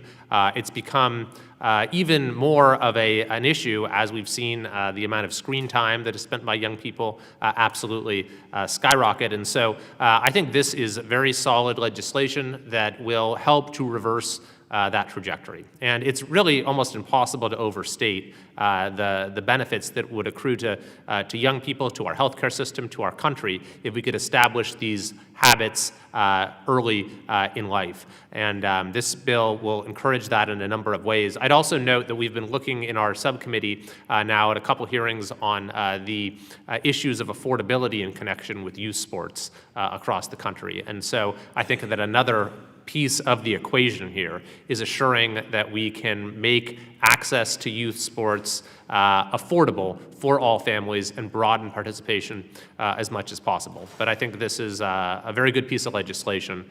Thank my colleague from Pennsylvania for introducing it. I'll be happy to support it today. The gentleman yields. Are there any others who wish to speak on this amendment in the nature of a substitute?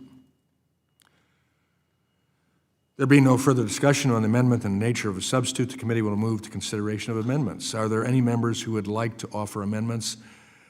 I recognize the gentlelady from Georgia, Ms. McBath, for purpose of an amendment. Thank you, Mr. Chair. I have an amendment at the desk. The clerk will report the amendment. Amendment to the amendment in the nature of a substitute to H.R. 9723, offered by Ms. McBath of Georgia, identifier McBath_9723, AMD_03. Does the gentleman from Utah, does the gentleman from Indiana reserve a point of order? I reserve a point of order. Point of order is reserved.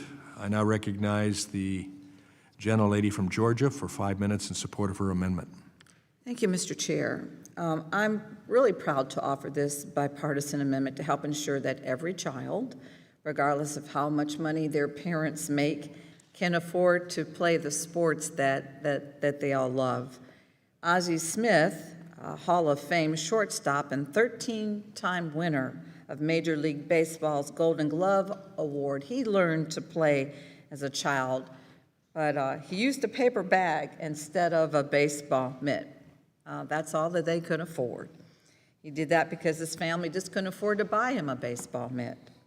And while that story is a testament to his commitment, that isn't something that any child should have to go through just to take part in America's favorite pastime, as they say, just play baseball. Before I came to Congress, I was a single mother working as a flight attendant, and during the Great Recession, I wasn't fired, but I took a pretty hefty pay cut. It was about $10,000 a year, and ouch, that really hurt. I remember worrying about being able to make ends meet. I had to pull my son Jordan out of baseball in the fall and swimming in the summer just because I couldn't afford all of those activities anymore. So instead, he and I would every Monday night for about 5 years, we would go to the local skating rink, Sparkles. And I'd take him and his friends. I was known as the skate mom. I picked up all the boys in the neighborhood. I was a single mom, but you would have thought I had about 5 or 6 kids because they were always in the SUV with me. And these were our homeschool kids, our homeschool group. And we would all go to Sparkles roller skating rink because it was $1 to get in, it was $1 for your skates, and it was $1 for Coca-Cola and $1 for pizza. So they were cheap dates for me. So So when families have to make tough decisions about their budgets, sports and other activities like music lessons, those are usually the first to go. Kids are often the first to feel the squeeze. And that's just simply wrong. Kids should be able to play the sports that they love without having to worry about their parents' finances, without having to worry about something that they are forced to deal with, but have absolutely no control over.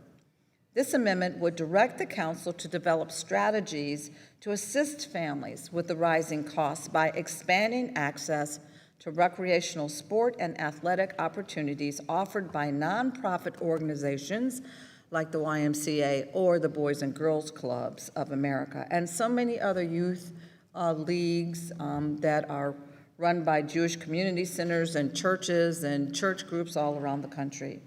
So I think we really need to emphasize making sure that our children are allowed to just be kids. Just let them be kids. Let them do what they love to do. And so I hope everyone would be in acceptance of this amendment, and I yield back. The gentlelady yields. Does the gentleman from Indiana wish to withdraw? I withdraw my reservation. The reservation is withdrawn. Does anyone else seek recognition on the amendment? I recognize the gentleman from Virginia, the ranking member, Mr. Scott. Thank you, Mr. Chairman. With respect to the last word. You're recognized for 5 minutes. And just to follow up with the gentleman from California, we know from our recent hearings that the involvement of private equity in youth sports has only added to the expenses associated with youth sports, as these entities prioritize profits over participation. As a result, families are left with fewer affordability options for their children to participate in sports. And so we believe that supporting increased access to recreational sports programs and other physical activities run by nonprofits for all children should be a priority. So I urge my colleagues to join in supporting the amendment and yield back the balance of my time. Gentleman yields. Are there any others who wish to speak on the amendment?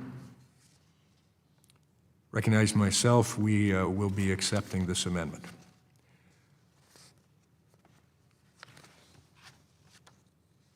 The question is on the amendment by the gentlelady from Georgia, Ms. McBath. All in favor say aye. Aye. All opposed, no. In the opinion of the chair, the gentlelady from Georgia gets another unanimous vote, and the amendment is agreed to.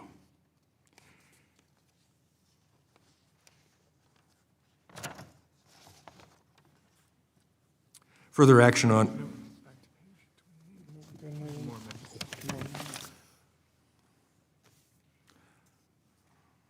I apologize, I was basking in the sweet success of unity. Does anyone else have an amendment to offer?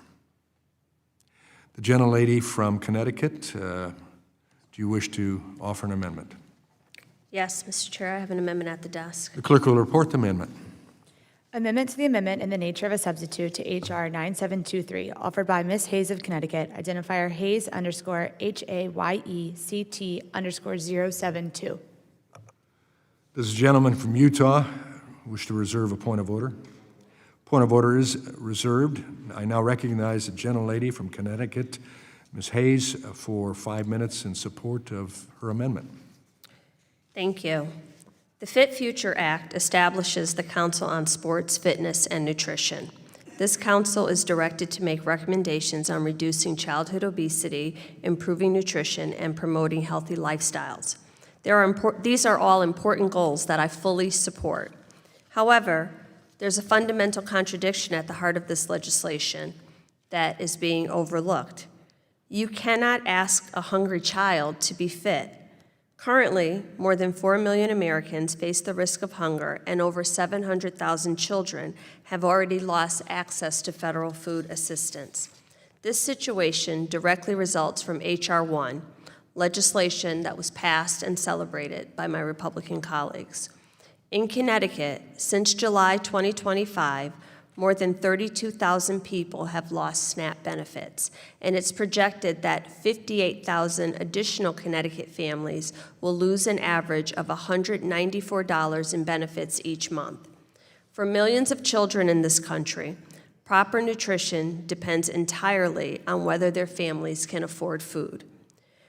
The National School Lunch Program, the School Breakfast Program, WIC, SNAP, and other federal nutrition programs form the foundation for any serious conversation about childhood nutrition.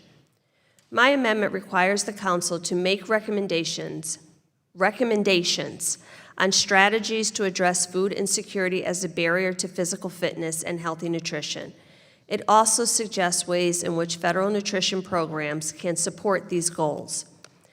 If my colleagues are genuinely serious about improving the health and nutrition of children in America, they will accept this amendment. I cannot understand how we can create a council promoting nutrition while simultaneously undermining the programs that keep children fed.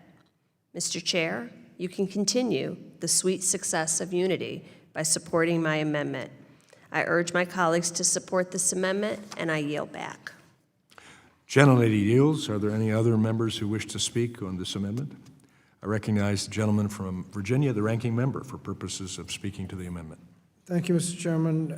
Mr. Chairman, we very well know that healthy nutrition and physical activity work in tangent, and both are key to improving lifelong health.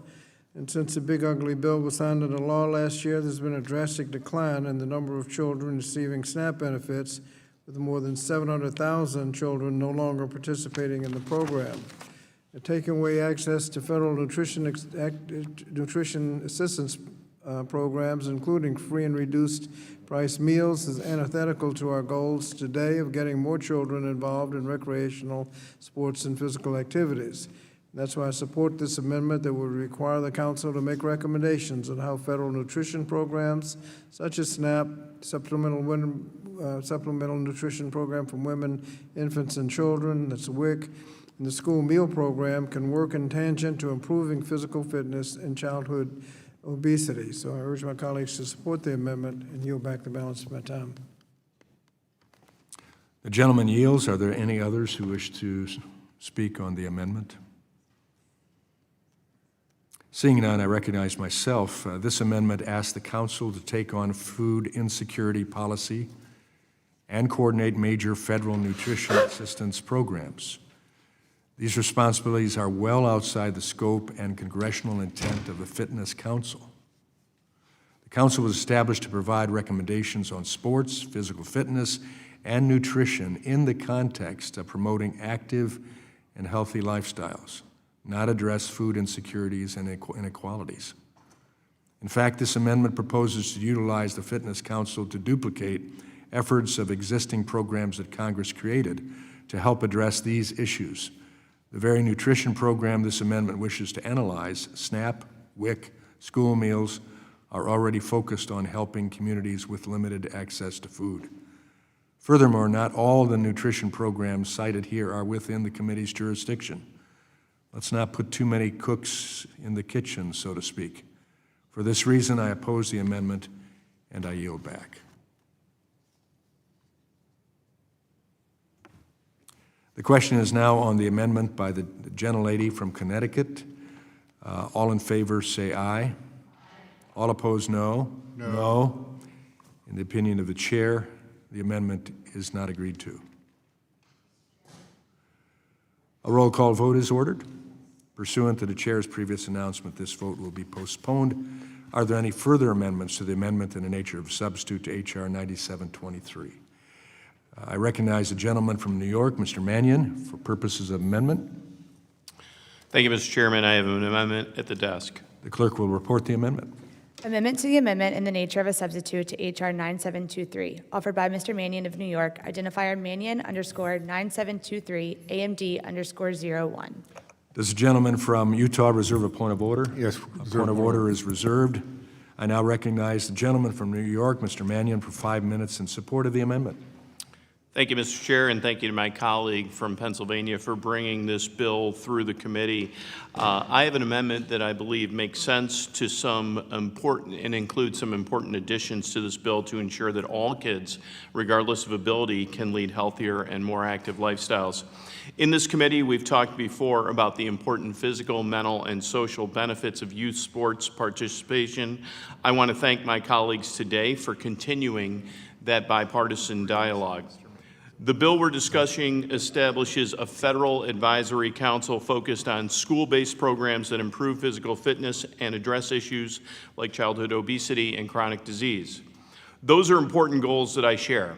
My amendment simply builds on this legislation by adding recommendations to address barriers to participation so that many kids that face challenges, including children with disabilities, can meet these recommendations. We know that the lack of access to sports and fitness at a young age can lead to lifelong habits. According to the CDC, nearly half of all adults with disabilities get no leisure time aerobic physical activity. For this reason, my amendment would require the council to make recommendations related to adaptive physical fitness, ensuring that exercises and activities are accessible and that kids with disabilities can participate. It also includes the promotion of recreational sports, which are not only healthy, but are often a formative part of a child's upbringing. In some communities, however, recreational sports programs have been crowded out or have struggled with gaining local funding. So protecting and promoting these should be the focus of this council. Lastly, my amendment recommends that we encourage participation in a wide range of sports activities, guarding against the sedentary lifestyles or excessive early specialization that research says is harmful in the development of our youth. I kindly urge my colleagues to vote in favor of this amendment, and I yield back. The gentleman yields. Does the gentleman from Utah I withdraw my reservation. withdraw his points of order? Are there any other members who wish to speak on the amendment? I recognize the gentleman from Virginia, the ranking member, Mr. Scott, to speak on the amendment. Thank you, Mr. Chairman. As my colleague mentioned, the amendment includes a requirement that the council recommend strategies to increase access to recreational sports and other physical activities for all children, including those who have barriers to access and youth with disabilities. It's imperative that we consider opportunities for our youth that are inclusive and adaptive to meet the varying needs of our students. This specifically includes kids with disabilities. Overall, this amendment makes an important improvement to the legislation by adding focus on children who face barriers to sports, be they financial, physical, or otherwise. So I support the amendment and yield back the balance of my time. Gentleman yields. Are there any other members who wish to speak on the amendment? Seeing none, I recognize myself to note that we plan to accept this amendment. The question is now on the amendment by the gentleman from New York, Mr. Mannion. All in favor say aye. Aye. All opposed, no. In the opinion of the chair, the ayes have it, and the amendment is agreed to. Are there any further amendments to the amendment in the nature of substitute to H.R. 9723? Seeing none, further action on H.R. 9723 is postponed. We'll now consider the next bill.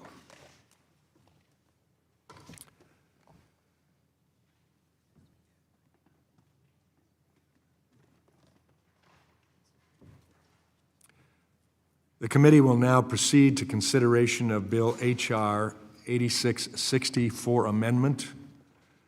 The bill was circulated in advance and printed copies are available. The clerk shall designate the bill.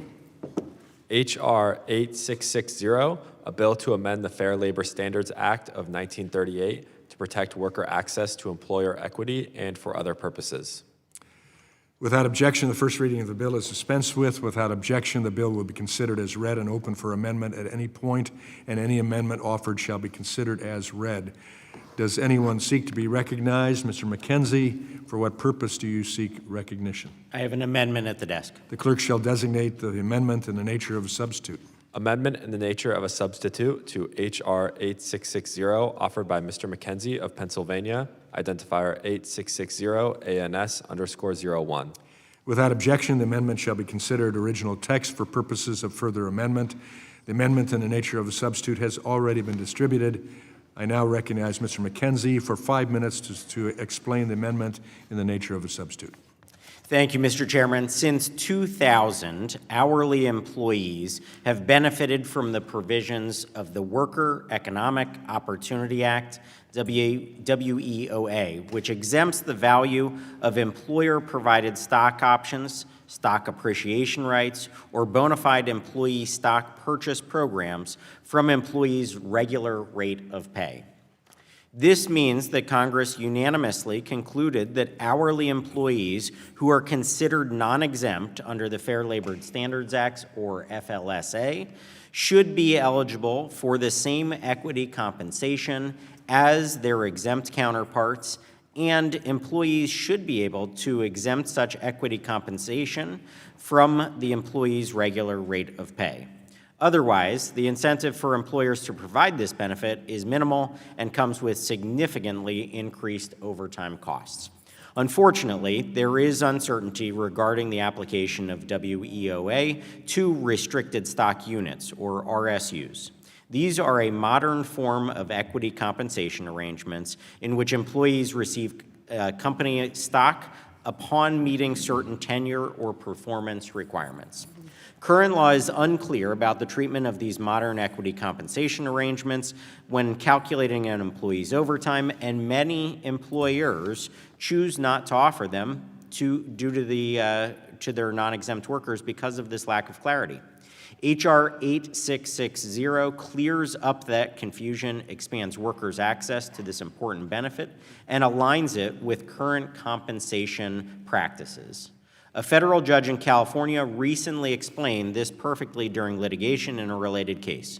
Judge William Orrick, appointed by President Obama, wrote that, quote, "It is hard to imagine that Congress would exclude stock options from FLSA overtime rate calculations, but would choose not to exclude RSUs, which are almost identical in purpose, form, and function." The amendment, in the nature of a substitute, makes a technical change and adds clarifying language from WEOA. I urge the adoption of the amendment and ultimately the underlying bill, and with that, I yield back.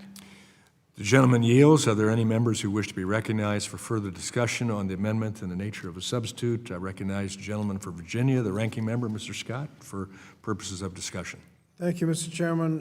Mr. Chairman, under current law, employers must pay their non-exempt workers time and a half overtime premium for working more than 40 hours in a work week.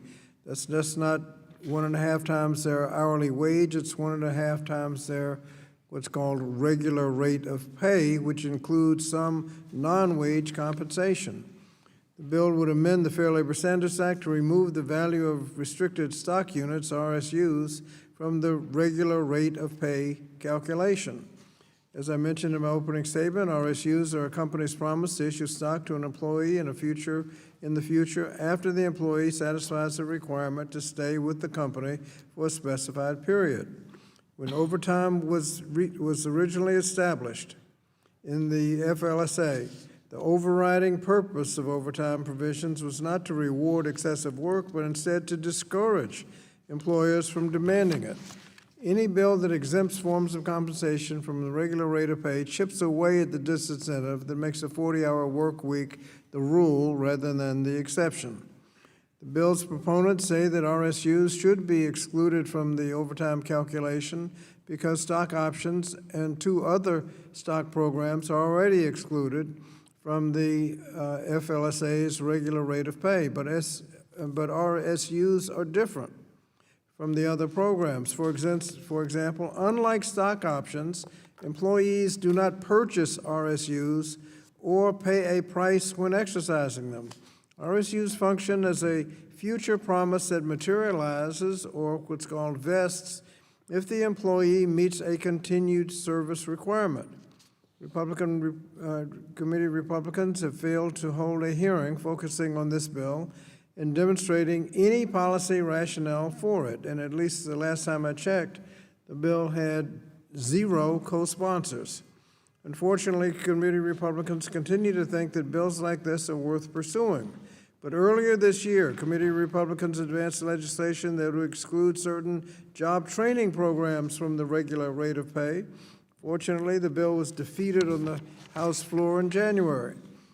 Committee Republicans also advanced legislation that would exclude child or dependent care services from the regular rate of pay under the guise of incentivizing more employers to offer child or dependent care services. Unfortunately, the House Republican leadership pulled it off the floor when it was obvious it wasn't going to pass. This bill follows the same pattern, and it should be similarly rejected.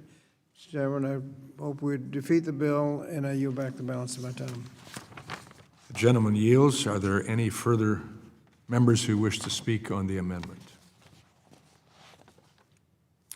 There being no further discussion on the amendment in the nature of substitute, the committee will move to consideration of amendments. Are there any members who wish to offer amendments? There being no amendments, the question now occurs on the amendment in the nature of a substitute to H.R. 8660. All in favor say aye. Aye. All opposed, no. No. In the opinion of the chair, the ayes have it, and the amendment in the nature of substitute is agreed to. We'll now move to consider the next bill.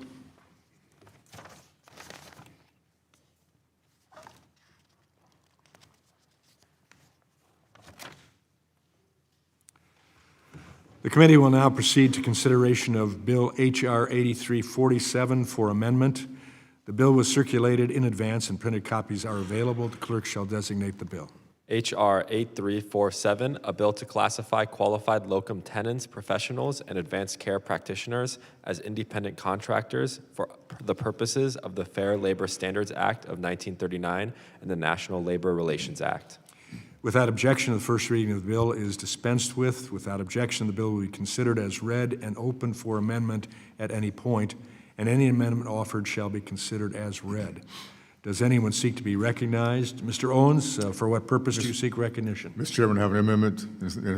The clerk shall designate the amendment in the nature of a substitute. Amendment in the nature of a substitute to H.R. 8347, offered by Mr. Owens of Utah, identifier 8347ANS_01. Without objection, the amendment shall be considered original text for purposes of further amendment. The amendment in the nature of a substitute has already been distributed. I now recognize Mr. Owens for 5 minutes to explain the amendment in the nature of a substitute. Thank you, Mr. Chairman. Locum tenens, Latin for place holding, refers to arrangement in which the medical providers temporarily fill critical workforce gaps at hospitals and health systems around the country. These workers choose to operate as independent contractors, much like millions of other self-employed American workers. While independent work varies greatly across many more than 100 occupations, what all independent workers have in common is that their classification is constantly in question due to a vague definition of employee in the Fair Labor Standards Act. Last week, the Workforce Protection Subcommittee heard directly from expert witnesses on locum tenens. We heard from an expert in Utah's healthcare industry who works to place locum tenens, medical providers, and health facilities to fill critical workforce gaps that occur more frequently than we would like to see. The reality is that physicians, nurse practitioners, and other medical providers offer our communities a critical service, but burnout in healthcare is a serious issue. These are stressful workplaces, so personnel need to have an ability to step away, spend time with family, and recharge. When that happens, the need for healthcare services does not disappear or decrease. We need temporary locum tenens clinicians to hold the place of full-time medical providers as needed, to allow hospitals and health systems to continue treating patients and delivering high-quality care, particularly in rural and underserved communities. Importantly, studies show little difference in patient satisfaction or health outcomes whether patients see a full-time provider or a locum tenens clinician. Frequently, the choice is not between locum tenens providers and a full-time provider, but rather between locum tenens provider and no provider at all. Unfortunately, the lack of clarity in FLSA makes it more difficult to work as locum tenens provider. H.R. 8347, Rural Health Care Act, is a logical solution. The bill simply defines locum tenens medical providers as independent contractors under FLSA and prevents them from being reclassified as employees. Upwards to 80% of independent contractors prefer their current status, and well over 90% of locum tenens medical providers have access to benefits. This bill is pro-worker, pro-patient, and supports healthier communities. The amendment in nature of a substitute makes a technical change to the bill. I urge support for the amendment and the underlying bill, and I'll yield back.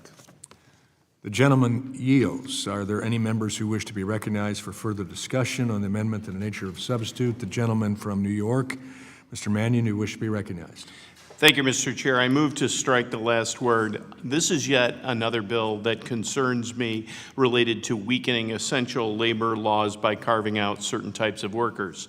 This time, it's locum tenens providers, including physicians, nurse practitioners, PAs, and CRNAs who are contracted to work in temporary staffing arrangements. This is not solving any real widespread problem, nor is it solving any of the rural health crises on the other side that the other side has created over the last year. Most of the time, providers in these temporary staffing arrangements are independent contractors anyway.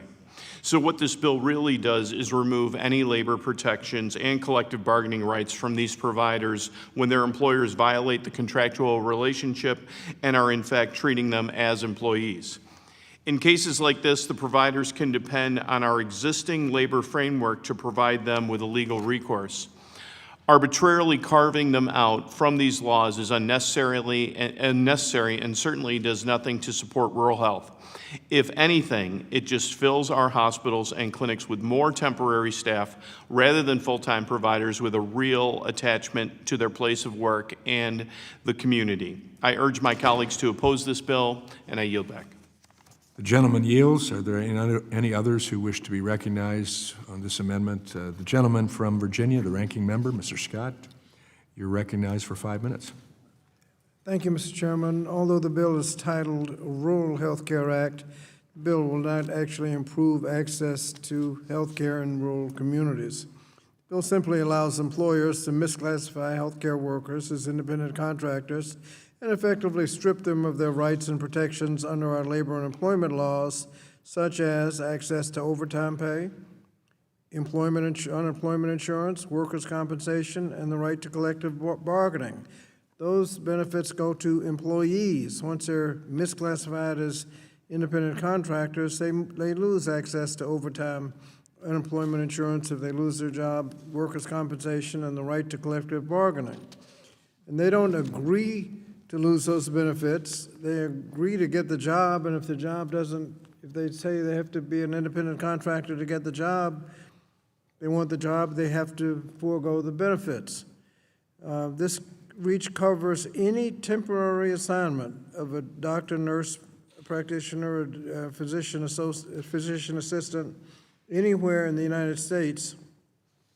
But then it defines the position as a temporary position, counting temporary as continuous up to a year at one place. As a result, it could shield a healthcare business in New York or Boston or telehealth provided anywhere in the United States from accountability for misclassifying medical professionals as independent contractors. It would allow big healthcare conglomerates to reduce some of the highest paying jobs into permatemps. For example, although the bill limits its coverage to placements of less than a continuous year at a single site of service, keep in mind that they're very large healthcare networks with multiple sites. Large healthcare networks could, as a result, create permanent staffing lines occupied exclusively by independent contractors, provided only that a staffer be shuttled around at least once a year. In fact, some may actually farm out the Human Resources Office and make everybody a temporary employee. All you got to do is change the site once a year or lay them off for a few days once a year to end the continuous service. And they could be working side by side, the people working exactly the same job, except those working the same job get benefits. These independent contractors lose all of those benefits. And additionally, the bill could allow these large, powerful businesses to undermine organizing and collective bargaining efforts. If you're an independent contractor, you do not have the right to join a union. The nation's labor laws do not apply to independent contractors, enabled by this bill to set aside any number of staffing positions for any period of time, for any reason, just by calling them independent contractors. In that case, the large healthcare businesses could effectively be able to divide and conquer an organizing effort by pushing many positions outside of the reach of the labor law. Ultimately, this bill is a distraction from the very real healthcare crisis in rural communities, which are reeling from the aftermath of the Republican big ugly bill attack on the Affordable Care Act and Medicaid coverage in professional education, which will jeopardize the financial viability of many hospitals and clinics in rural areas. Meanwhile, by giving healthcare businesses the power to erode job quality, the bill could also erode quality of healthcare itself. Experience of nurses placed in through gig platforms is instructive. Some of these gig nurses report being given no orientations, leaving them in the dark about such essential facts as where supply closets are located, how to access patient information, or whom to contact in the chain of command. Patients deserve better, rural communities deserve better, and the nation's healthcare professionals certainly deserve better. I urge my colleagues to oppose the bill and yield back the balance of my time. The gentleman yields. Are there any other members who wish to speak on the amendment in the nature of a substitute? Seeing none, there being no further discussion on the amendment in the nature of a substitute, the committee will move to consideration of amendments. Are there any members who would like to offer amendments?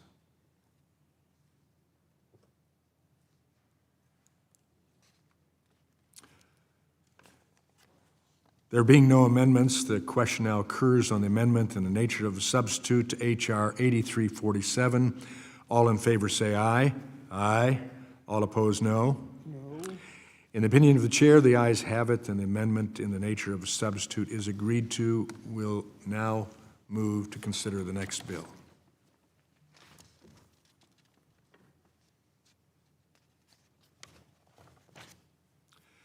The committee will now proceed to consideration of Bill H.R. 6213 for amendment. The bill was circulated in advance and printed copies are available. The clerk shall designate the bill. H.R. 6213, a bill to prohibit the Secretary of Labor from finalizing, implementing, or enforcing a proposed standard with respect to heat injury and illness prevention.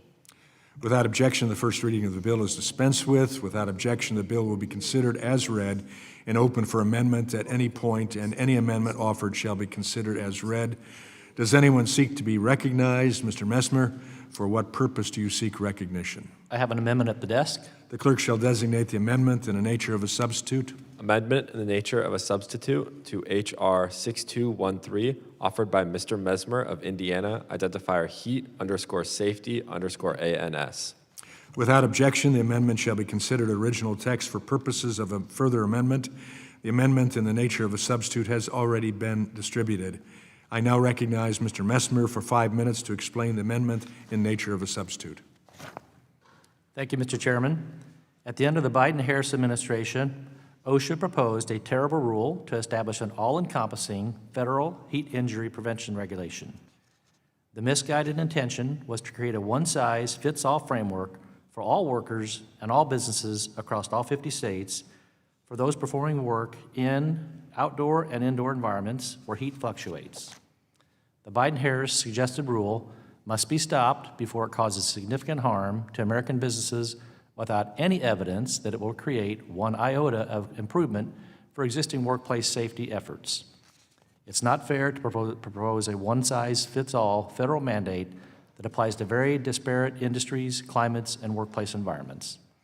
A construction company in South Florida should not face the same requirements as a manufacturer in Indiana or a landscaping business in Michigan, because they all operate under very different conditions.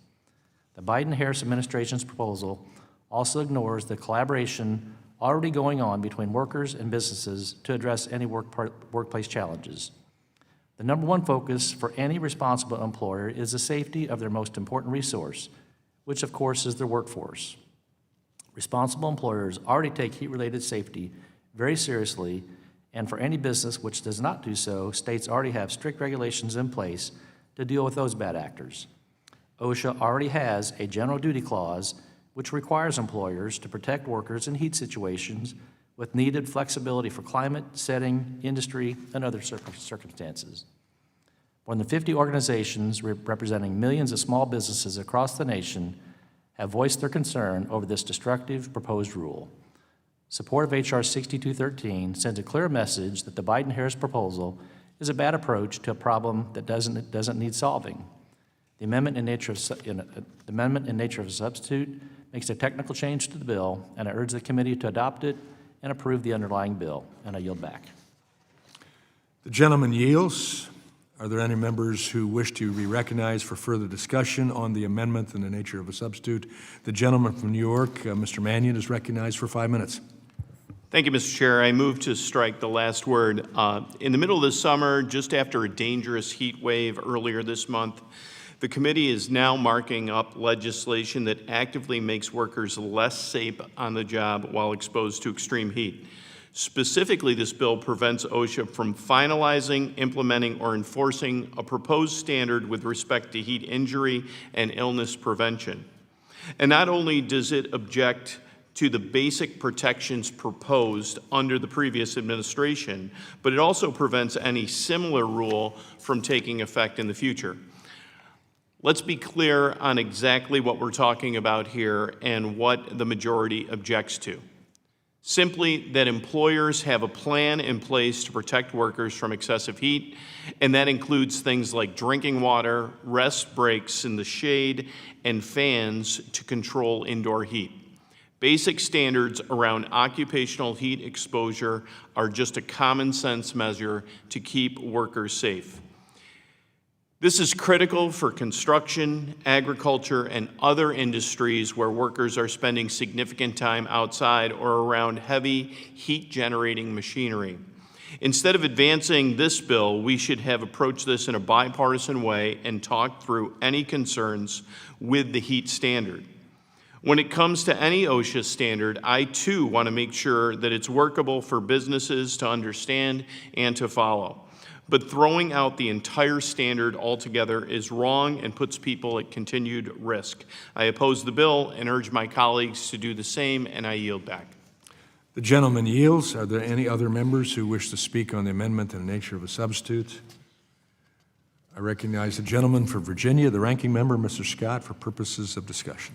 Thank you, Mr. Chairman. All over the United States, we've had one record-breaking high temperature after another.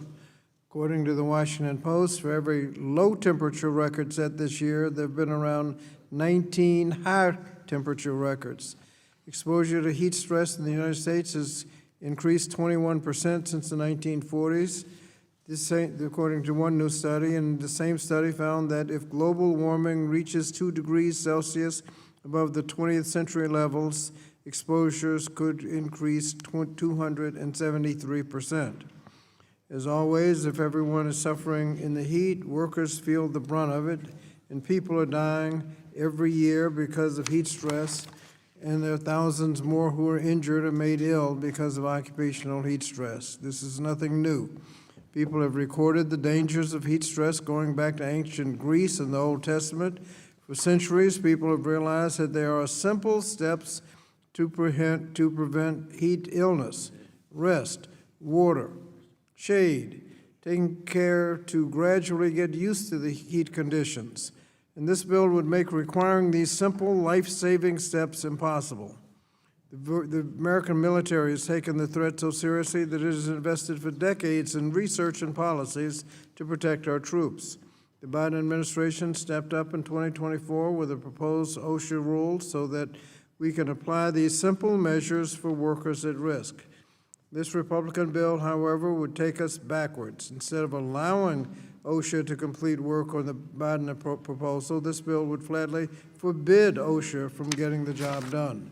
Worse, it would prohibit OSHA from ever developing a workplace heat rule that looks anything like the Biden proposal in the future. And we can do better than that. We can't just sit back and ignore the risks, especially when they are so easy to address. So I urge my colleagues to oppose the bill and yield back the balance of my time. The gentleman yields. Are there any other members who wish to be recognized for discussion?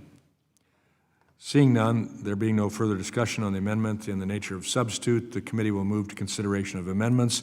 Are there any members who would like to offer amendments? Mr. Chairman. I recognize the gentlelady from North Carolina, Ms. Adams, for purposes of amendment. Thank you, Mr. Chairman. I have an amendment, 6213 ADAM. Clerk will report the amendment. To the amendment in the nature of a substitute to H.R. 6213 offered by Ms. Adams of North Carolina, identifier Adams _ ADAMNC _ 612. Does the gentleman from Utah reserve a point of order? I reserve point of order. Point of order is reserved. I now recognize the gentlelady from North Carolina, Ms. Adams, for 5 minutes in support of her amendment. Thank you, Mr. Chairman. Let me start by saying that this bill, the Heat Workforce Standards Act, is cruel and it's deadly. Every year, tens of thousands of workers experience heat-related injuries in the U.S., and every year there are around 50 confirmed heat-related deaths in American workplaces.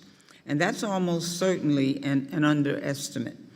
When a worker dies on the job, their death certificate lists the immediate cause of death. Well, maybe it's kidney failure or maybe it's cardiac arrest, but these conditions are too often brought on by heat stress.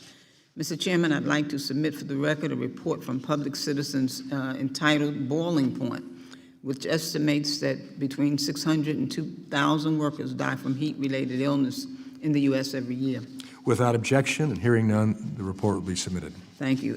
Whether it's 50 deaths a year or 600 or 2,000, all of these deaths are preventable. They are policy choices. My colleagues on the other side of the aisle are condemning working Americans to death so that big corporations can save a few dollars. Working Americans like Wednesday Johnson. She was a postal supervisor from Fayetteville, North Carolina, who lost her life to heat illness in 2024 after spending hours in the back of a postal truck on a 95-degree day without air conditioning. She was a mother of 5, a grandmother of 4, and a dedicated public servant, and now she's gone. If we had a heat safety standard, she would still be here today. She could give advice to her children and spoil her grandchildren. And if this bill is passed, it will leave more dead mothers, grandmothers, fathers, and grandfathers in its wake. By supporting this bill, my colleagues on the other side of the aisle are reminding the American people of who they stand for. They'll do whatever they can to save big business a few dollars, even if that means sacrificing workers' lives. Frankly, that's pretty sickening. At a time when every summer seems hotter than the last, my colleagues are telling working Americans that they don't even deserve a cool glass of water. As everyone in this room knows, it's a hot week in Washington, and it was last week as well. I encourage everyone in this room, go outside and stack boxes on Independence Avenue for a few hours without water and without shade, and come back after you're done and tell me how you feel about the heat standard. My amendment is simple. It would replace the text of this cruel and senseless bill with the text of the Ashanse Valdivia Heat Illness, Injury, and Fatality Prevention Act. My amendment would direct OSHA to continue its work on a heat safety standard and would establish common sense requirements on what the standard should contain. For example, employers must provide workers with cool water, periodic rest breaks, and access to shade. Is that so radical? And we know these policies work. California implemented heat standards in 2005 and expanded its standard to include indoor workplaces in 2024. After implementing its standard, heat-related work injuries declined by 30%, and businesses still thrive in California. The research is clear. We know heat standards save lives, and we know that heat illness reduces economic productivity. My amendment supports workers, it supports the economy, and supports any American who values the sanctity of human life over corporate profit. I encourage all of my colleagues to oppose the underlying bill and support my amendment like their constituents' lives depended on it, because they do. Thank you, Mr. Chairman. I yield back. The gentlelady yields. Does the gentleman from Utah withdraw? I withdraw. The point of order is withdrawn. Does anyone else seek recognition on the amendment? For what purposes the gentleman from Texas seek recognition? I seek recognition to speak for Ms. Adams' amendment, and You're recognized for 5 minutes. we're here in the Education and Labor Committee where House Republicans are voting to try to kill protections for Americans who are working in extreme heat. And I think we need to clearly lay out what we're trying to talk about. The rules that we've been advocating to get put in place are if it's 90 or 100 degrees out, workers should have a right to get a little bit of water or sit in the shade every once in a while. And I'll admit, it's strange to be talking about getting rid of those baseline protections here in Congress, where it's hundreds of us being paid 6 figures to work inside feel the need to kill these kinds of basic worker protections. But I want to ask Mr. Messmer, the author of the bill, questions if he wants me to yield him some time. Because, for example, when we recently had a hearing on this question, one of the Republican witnesses, Jack Parson from the National Association of Manufacturers, said he would not oppose rules like making sure workers could get water and a break when they're working in 90-plus degree heat. And so I'm interested to hear from the sponsor of this bill that would block those sorts of rules, whether the sponsor would agree that we should require that workers get some water and a break if it's 90 degrees or 100 degrees outside. Mr. Messmer. It's already required under the general duty clause. The general duty clause, in your view, requires Yes. regular water breaks in 90 degree and 100 degree heat. With flexibility for the employers and on how they do it, not strictly mandated standards that apply across all industry sectors and all 50 states. My question, Mr. Messmer, is there reason for there to be any OSHA rules then if you think the general duty clause just applies clearly to everything? That's not an appropriate question. I think my question, sir, is you recently said in your testimony, and I understand, that we may have disagreements be on different sides of the aisle, but you laid out that you think that this is trying to address a problem that doesn't exist. But Colin Bondi, American citizen, died while working in 95 degree heat in Glendale last year. Leonard Perzer died working in 106 degree heat in Phoenix last year. Danny Nolasco, an 18-year-old construction worker, died working in 104 degree heat near my district in Austin recently. Don't you think that this is a real problem that so many workers are dying from heat? And isn't there a problem if employers don't give workers a chance to take a water break? They would already be in violation of the general duty clause. And so what you're laying out here is that you think that this is already against the law. So, sir, could you lay out why you think we should pass a bill then to block these rules that make it specific and clear that at 90 degrees, workers need a water break? Why, if you think this is already against the law, are we passing an entire law in the United States Congress to try to get rid of these water break protections? It doesn't prohibit OSHA from adopting rules in the future, but it has to be done with congressional authority. Well, that congressional authority has been passed through the OSHA Act. Your bill actually says that it stops OSHA from putting out a, quote, substantially similar rule without defining what that means. It seems to me that this bill... It also says without congressional authority. So what you are doing, essentially, just to lay out here clearly, is that the executive branch is moving forward a rule to make it illegal against the rules to say a worker has to stay up on a scaffold all day. You could put forward a bill to clearly say that that's not allowed, but instead what we're doing is just wiping out the executive's authority to protect workers. Mr. Messmer, I respect your ability to bring forward this bill. I see all of the large lobbying industry associations trying to wipe out these heat protections for decades. For decades, workers have been asking for protection from heat and the sun.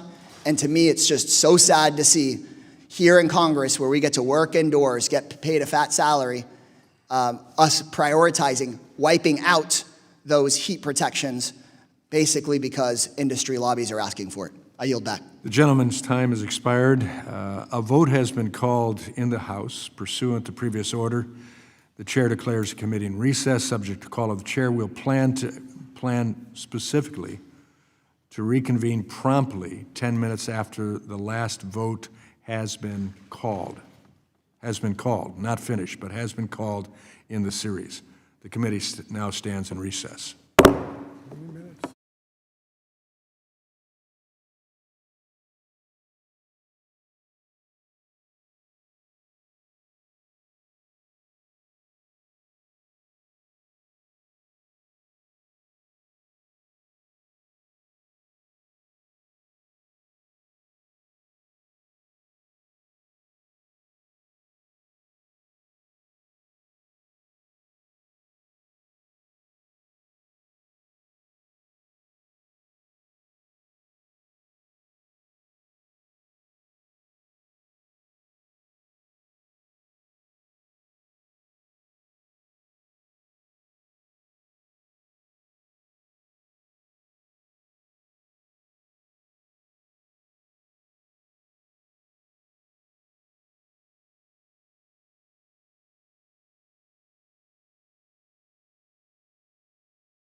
The committee will resume.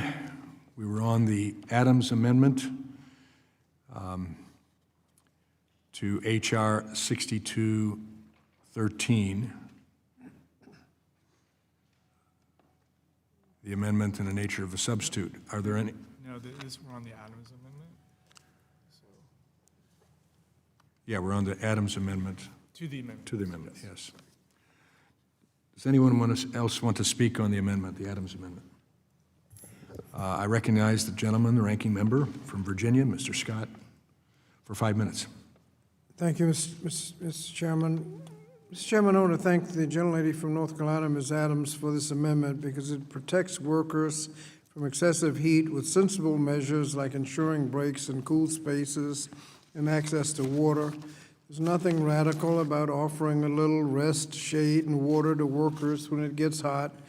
If this amendment passes, they'll be protected, and I urge my colleagues to support the amendment and yield back the balance of my time. Gentleman yields. Are there any other members who wish to speak on the Adams Amendment? Seeing none, then the question is on the amendment by the gentlelady from North Carolina. All in favor say aye. Aye. All opposed, no. No. In the opinion of the chair, the noes have it. Mr. Chair, I'd call for a recorded vote. A roll call vote is ordered. Pursuant to the chair's previous announcement, this vote will be postponed. Are there any further amendments to the amendment in the nature of a substitute to H.R. 6213? Seeing none, further action on H.R. 6213 is postponed. We'll now move to consider the next bill. Page 51 is the franchise act.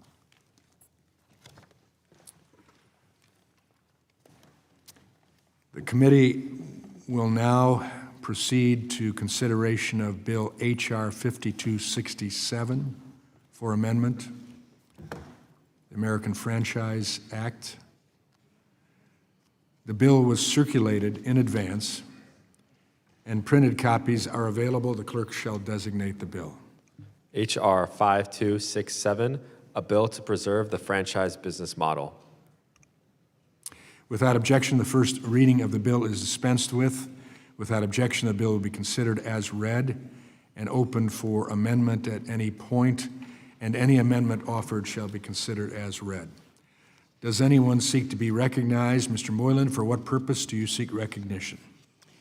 Mr. Chair, I have an amendment at the desk. The clerk shall designate the amendment in the nature of a substitute. Amendment in the nature of a substitute to H.R. 5267, offered by Mr. Moylan of Guam, identifier H.R. 5267_ANS. Without objection, the amendment shall be considered original text for purposes of further amendment. The amendment in the nature of a substitute has already been distributed. I now recognize Mr. Moylan for 5 minutes to explain the amendment in the nature of a substitute. Thank you, Mr. Chair. Over the last decade, the National Labor Relations Board, NLRBS, joint employer rule has changed 4 times, and the Department Labor Standard has been revisited 3 times. The Biden-Harris NLRBS rule considered a business to be a joint employer if its shares a code determines the employee's essential terms and conditions of employment, even when that power was indirect or reserved. By creating a liability for entities with indirect or reserved control of another entity's employees, the 2023 rule raised costs for franchisors. This means thousands of franchisors share legal liability for the actions of people they do not actually supervise or even see on a regular daily basis. It means that franchisees, many of whom are first-time business owners, get less support from their franchisors because more support might mean more liability. And it means that fewer Americans get to own their own business and be their own boss. Basically, the American dream becomes harder to obtain. While the 2023 rule harmed businesses across the country, we are here today to discuss its impacts on the franchise industry specifically. Franchises are critical to our economy, and the franchise model is an engine of upward mobility for many Americans who would not be able to own their own businesses outside the franchise model. We must protect this industry and its workers from massive pendulum swings of joint employment standards. The American Franchise Act provides that clarity and stability. This is why I'm proud to support H.R. 5267, the American Franchise Act. This bipartisan bill amends the National Labor Relations Act and Fair Labor Standards Act to establish that franchisor may only be considered a joint employer with franchisee if it shares the employees with them and directly, actually, and immediately exercise significant control over the essential terms and conditions of employment for those shared employees. This direct and immediate control standard is standard that the Trump administration and administrations of both parties both have traditionally used. I thank Representative Hearn for his leadership on this important bill, and I urge adoption of the amendment in the nature of a substitute, which makes a technical change to the bill. I yield back. The gentleman yields. Are there any members who wish to be recognized for further discussion on the amendment in the nature of a substitute? I recognize the gentleman, the ranking member from Virginia, Mr. Scott, for the purposes of discussion on the amendment. Thank you, Mr. Chairman. Mr. Chairman, the American Franchise Act seeks to radically rewrite the longstanding law by narrowing the standard for finding joint employment liability for franchisors. This bill would severely curtail workers' ability to enforce their rights under the Fair Labor Standards Act, or the FLSA, and the National Labor Relations Act, the NLRA, and frustrate the ability of workers' unions to bargain with all of the companies that control their working conditions in the franchise industry.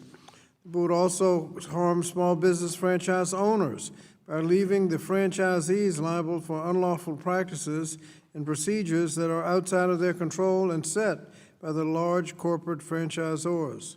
The bill would limit the finding of joint employment liability to a franchisor's direct and immediate control over the franchisee's workers' working conditions, such as pay, hiring, firing, and scheduling.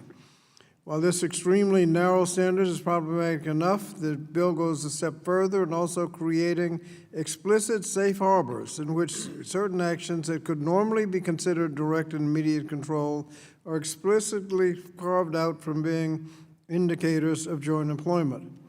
It's common practice for franchisors to indirectly set the working conditions for the franchisee's workers, even if they do not directly supervise the workers themselves. These commonly take the form of operational requirements, franchise agreements, and brand standards. While the sorts of agreements may not reflect, quote, direct and immediate control, unquote, over the franchisee's workers, they do allow a franchisor to set up operating hours and scheduling practices, mandate staffing levels, require specific payroll software, and provide detailed rules and restrictions on how work must be performed under the franchise agreement. It stands to reason that this level of control and supervision would meaningfully constrain and direct how franchisees conduct their day-to-day businesses and worker supervision. Yet the American Franchise Act explicitly shields the franchisors from any sort of liability for these sorts of practices when determining joint employment liability. The bill would weaken enforcement under the FLSA, which includes federal wage theft and child labor laws, by limiting FLSA liability only to franchisors that exercise direct and immediate control. The American Franchise Act would allow franchisors to evade liability for unlawful business practices and technology requirements they mandate that their franchisees follow, which would result in wage theft and child labor violations. This bill would also severely limit how unionized workers could effectively bargain. By narrowing joint employment liability to only franchisors that exercise, quote, direct and immediate control, workers at a franchise would be unable to bargain with the franchisor over any conditions they have indirect or direct control over, such as wages, store hours. The franchisee would be unable to meaningfully bargain with the employees. The American Franchise Act would also create a safe harbor for franchisors to engage in worker retaliation. The bill allows franchisors to supervise a franchisee's workers and inform the franchisee of their opinion on the performance of employees and whether they meet acceptable standards. Through this safe harbor, a franchisor could strongly encourage a franchisee to terminate a worker engaged in union organizing activities or who raises concerns about unlawful practices in the workplace and faces zero consequences. In sum, the American Franchise Act is bad for workers, bad for small business franchisees, and writes a blank check to big businesses to control small businesses and their workers without any accountability. So I oppose the legislation, urge my colleagues to do the same, and yield back the balance of my time. Gentleman yields. Are there any members who wish to be recognized for further discussion on the amendment in the nature of a substitute? Mr. Chairman. The gentlelady from North Carolina, Ms. Fox, is recognized for 5 minutes. Thank you, Mr. Chairman. I very much support this piece of legislation. Franchising is one of America's greatest success stories. It empowers entrepreneurs to own and operate businesses, create jobs, and strengthen local economies. Unfortunately, over the past several years, uncertainty surrounding the federal government's interpretation of the joint employer standard has threatened that opportunity. When franchisors are held responsible for employment decisions they do not make or control, it discourages investment, increases costs, and makes it harder for entrepreneurs to open or expand their businesses. This is also a problem with how the courts are interpreting the joint employer standard.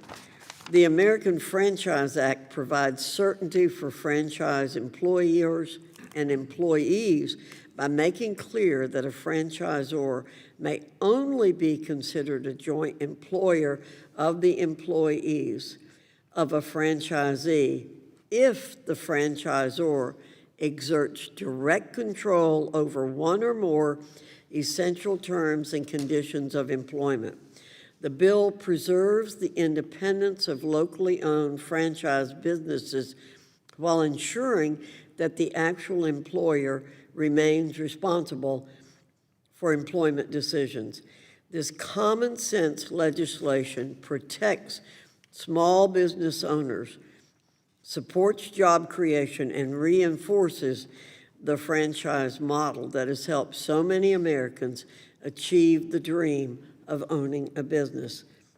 I urge my colleagues to support H.R. 5267, and I yield back the balance of my time. The gentlelady yields. Are there any other members who wish to be recognized for further discussion on the amendment in the nature of a substitute? Seeing none, there being no further discussion on the amendment in the nature of substitute, the committee will move to consideration of amendments. Are there any members who wish to offer amendments? There being no amendments. Scott. Pardon? Does the gentleman from Virginia, the ranking member, Mr. Scott, wish to offer an amendment? I have an amendment at the desk. The clerk will report the amendment. AMD 01. Amendment to the amendment in the nature of a substitute to H.R. 5267, offered by Mr. Scott of Virginia, identifier Scott_AMD_01. Does the gentleman from Utah reserve? Reserve point of order. A point of order is reserved. I now recognize the gentleman from Virginia, the ranking member, Mr. Scott, for 5 minutes in support of his amendment. Thank you, Mr. Chairman. Mr. Chairman, H.R. 5267 allows large corporate franchisors to evade accountability when they violate labor and employment laws and leave small business franchisees on the hook, even if the franchisees were following mandated franchisor policies. It also weaken the ability of workers' unions to negotiate a full and fair contract to improve their working conditions, because franchisors who are controlling the terms and conditions of employment in one way or another would have no obligation to come to the bargaining table, leaving the franchisee with little to say or authority to effectively bargain. My amendment replaces the narrow joint employment standard in the bill with the more robust and even-handed standard established in the Bipartisan Protecting the Right to Organize Act, the PRO Act. In particular, my amendment codifies the joint employment standard under NLRB's 2015 Browning-Ferris decision, which considers direct control, indirect control, reserved authority to control, and control exercised in fact when determining joint employment liability under NLRA. My amendment also strikes the bill's joint employment standard under the Fair Labor Standards Act, which keeps its current fact-specific and holistic test for establishing joint employment liability. Labor and employment laws have long protected workers who have joint employers, and a strong joint employment standard under the NLRA ensures that workers can collectively bargain with all of the parties that control the terms and contracts of their employment. Maintaining a strong pro-worker joint employment standard under the FLSA ensures that franchisors can be held accountable for maintaining policies that result in violations pertaining to everything from wage theft to equal pay to oppressive child labor. Strong joint employment standards also protects small business franchises by ensuring that franchisors will be held liable for any policies or practices that could coerce a franchisee into potentially breaking the law. A strong joint employment standard will provide an effective deterrent to franchisors placing pressure on their franchisees to engage in low road and potentially illegal practices. So I urge my colleagues to join me in supporting this amendment, which serves the interests of workers and small business franchises rather than large corporate franchisers. I yield back. The gentleman yields. Does the gentleman from Utah withdraw the reservation? I withdraw. Point of order is withdrawn. Does anyone seek recognition on the amendment?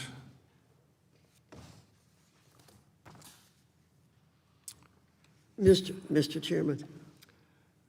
Gentlelady from North Carolina, do you wish to speak to the amendment? I do. You're recognized for 5 minutes. Thank you. Mr. Chairman, this is not a good amendment. We need to go with the bill, and I want to express opposition to the amendment and say we need to have a really strong vote on the original bill. Thank you very much. I yield back.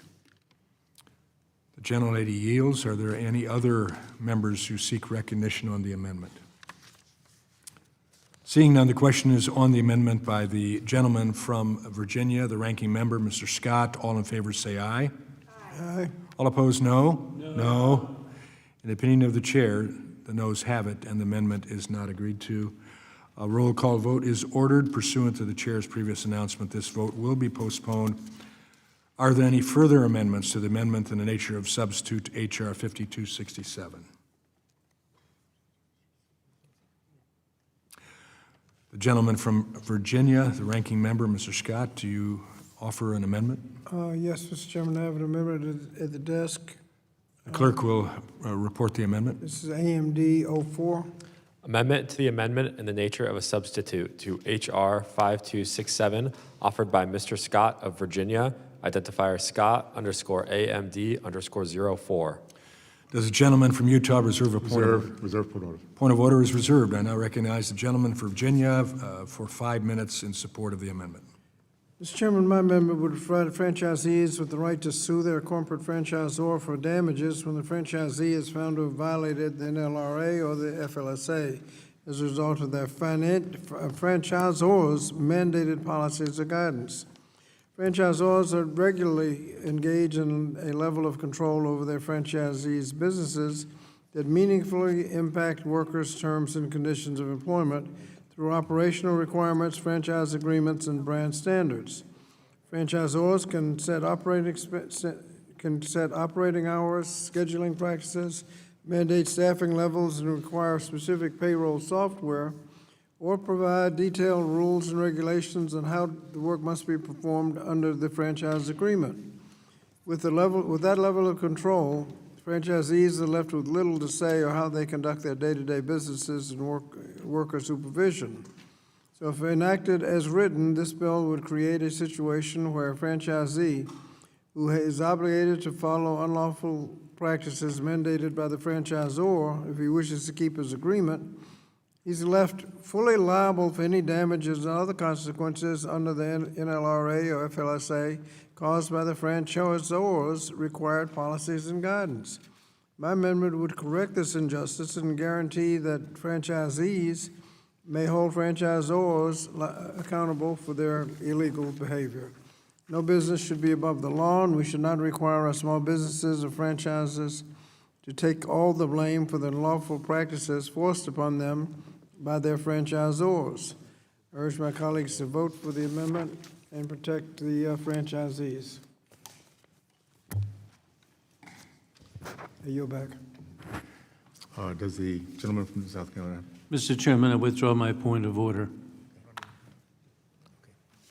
Where are we?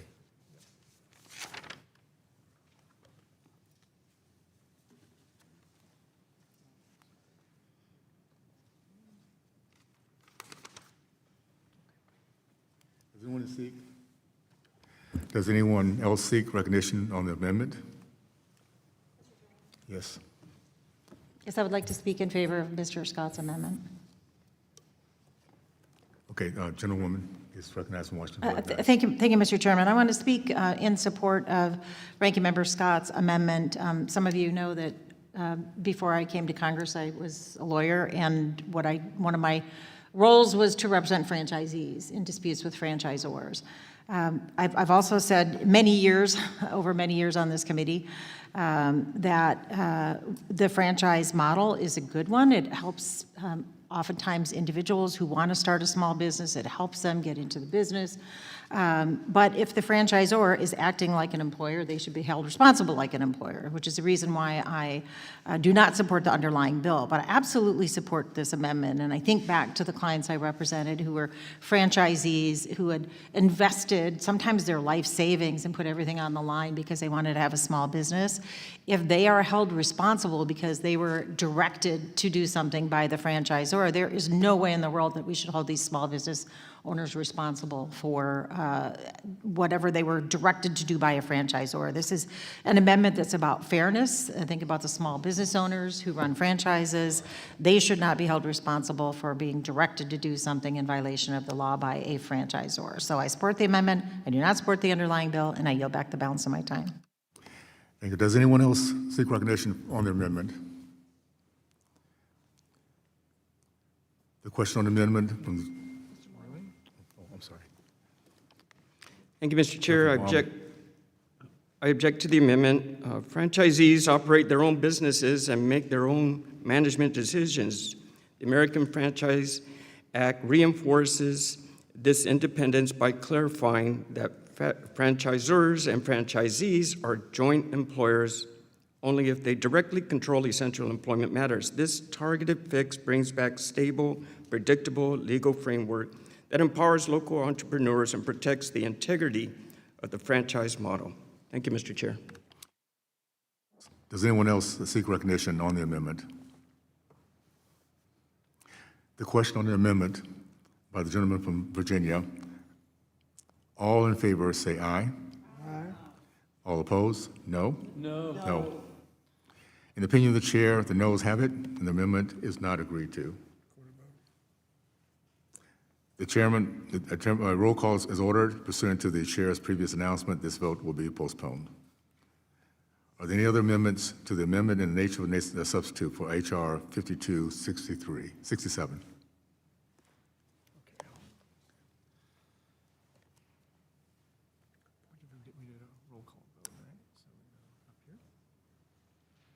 Okay. Further action, H.R. 5267 is postponed. Pursuant to the previous order, the chair declares the committee in recess. Whoops. This is why we went out of order. Okay. Sorry, just a second.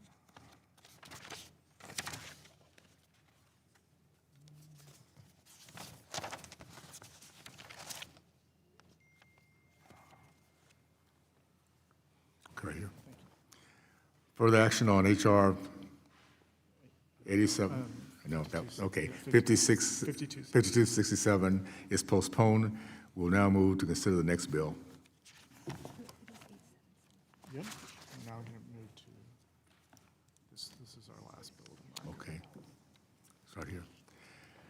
Committee will now proceed to consideration of Bill H.R. 8775 for amendment.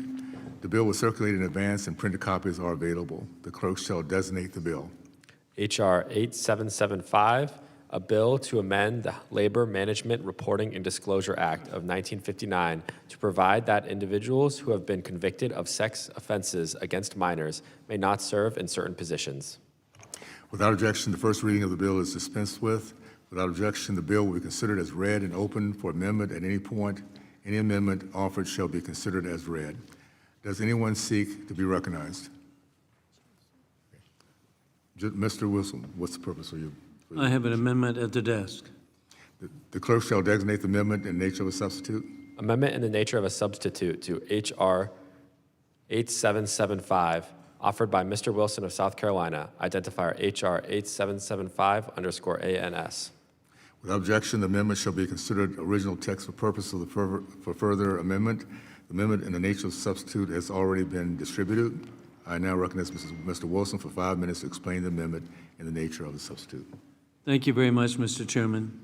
H.R. 8775, the Ending Predator Access to Union Power Act amendment amends the Labor Management Reporting and Disclosure Act, LMRDA, to prohibit individuals convicted of sex crimes against minors from being employed by labor organizations. Specifically, the bill bars these individuals from serving in leadership or decision-making roles within labor organizations, acting as employer labor consultants or representing employers in collective bargaining.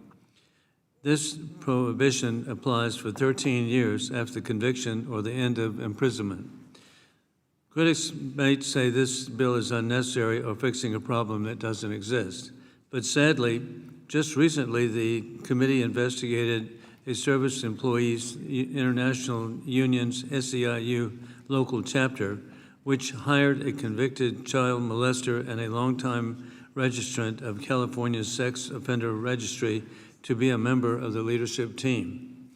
This is particularly troubling because SEIU represents public service employees who work closely with children, including public school employees, bus drivers, and child care providers. In this case, holding a union leadership position could provide a child molester access to children. The hiring practice of unions and their leadership are important to the committee as it relates to the integrity of a union. Union dues should not fund the salaries of those convicted of these horrible crimes. The LMRDA already prohibits individuals convicted of many crimes, including rape and serious forms of assault, from holding office in labor unions, so it only makes sense to add sexual abuse of a minor to the list.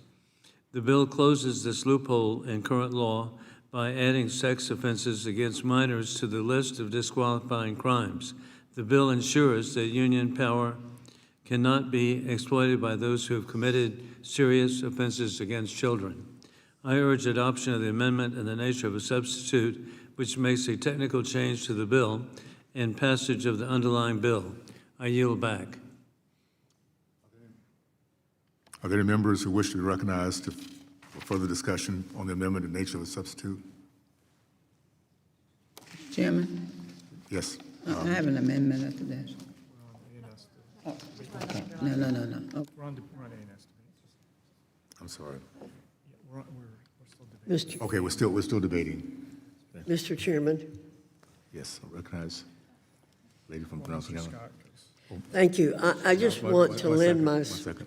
Sorry. Ms. Scott, recognize the member from Virginia. Thank you, Mr. Chairman. Speaking to the amendment of nature of substitute, we know that labor unions are one of the most regulated entities in the country, and the Labor Management Reporting and Disclosure Act requires unions to submit extensive financial disclosures of their assets, liabilities, payroll, and other expenses. That that act also regulates internal governance of unions, including restrictions on who can hold office or be employed. Specifically, Section 504 of the Act prohibits individuals convicted of certain crimes from holding union office, being employed by a union, or serving as a consultant to a union, among other positions. Disqualifying convictions include robbery, bribery, extortion, embezzlement, murder, sexual assault. Other offenses include violations of the law's union disclosure and trustee requirements. But the bill does not just apply to unions. It also imposes certain requirements on employers and their labor relations consultants. These requirements include transparency around union-busting consultants hired to fight unions' organizing efforts, which their employers and consultants often fail to comply with, and follow the restrictions of Section 504 for labor relations positions and roles. The bill we're considering today, H.R. 8775, would amend Section 504 to include a sex offense against a minor to existing lists of convictions that bar individuals from serving in union and employer-side positions and roles. As written, the bill is balanced by having it apply to both sides, both unions and employers. However, Republicans often unfairly criticize the labor movement and exaggerate the prevalence of a little problem this bill addresses by highlighting a singular incident from 4 years ago regarding an individual who was immediately fired by a local union. But the reality is that this is not a widespread issue among unions. The reality is that this is not a widespread issue, as unions remain subject to Section 504, conduct background checks for job applicants, and have codes of conduct. Nevertheless, it remains imperative that any individual in a position of trust must be held to a high standard, which is why I intend to vote in favor of the bill. I yield back. Thank you. Are there other members who wish to be recognized for further discussion? General Leader from North Carolina. Thank you, Mr. Chairman. I just want to lend my support to the bill from the gentleman from South Carolina, and in response to my friend from Virginia, one of these situations deserves being corrected. We don't need children being sexually abused. Thank you. Any other members who wish to be recognized for the discussion on the amendment and the nature of the substitute? General Leader from Washington. Thank you, Mr. Chairman. I just want to state that nobody here wants a sex offender in any position of leadership. And as Ranking Member Scott said, the individual who was named was separated from SEIU as soon as the union learned she was a registered sex offender. That was taken care of. I also want to note, Mr. Chairman and committee members, that we still don't have all the Epstein files. And we're sitting here talking about one instance years ago about a situation that was corrected, but we're here in Congress still without the Epstein files. So let's be real here about what we're looking at. Again, nobody wants sex offenders in office, but also we want to know the connection of everybody who was involved with Mr. Epstein and all of his horrific, horrific abuse. And I also noticed that we have somebody in the White House who's been convicted of sex offenses as well, and I yield back. Are there any other members who wish to be recognized for further discussion on the amendment and the nature of the substitute? There being no further discussion on the amendment and nature of the substitute, the committee will now move to consideration of amendments. Are there any other members who would like to offer amendments? Mr. Chairman. Yes, and the lady from North Carolina. Thank you, Mr. Chairman. I have an amendment at the desk, 8775_03.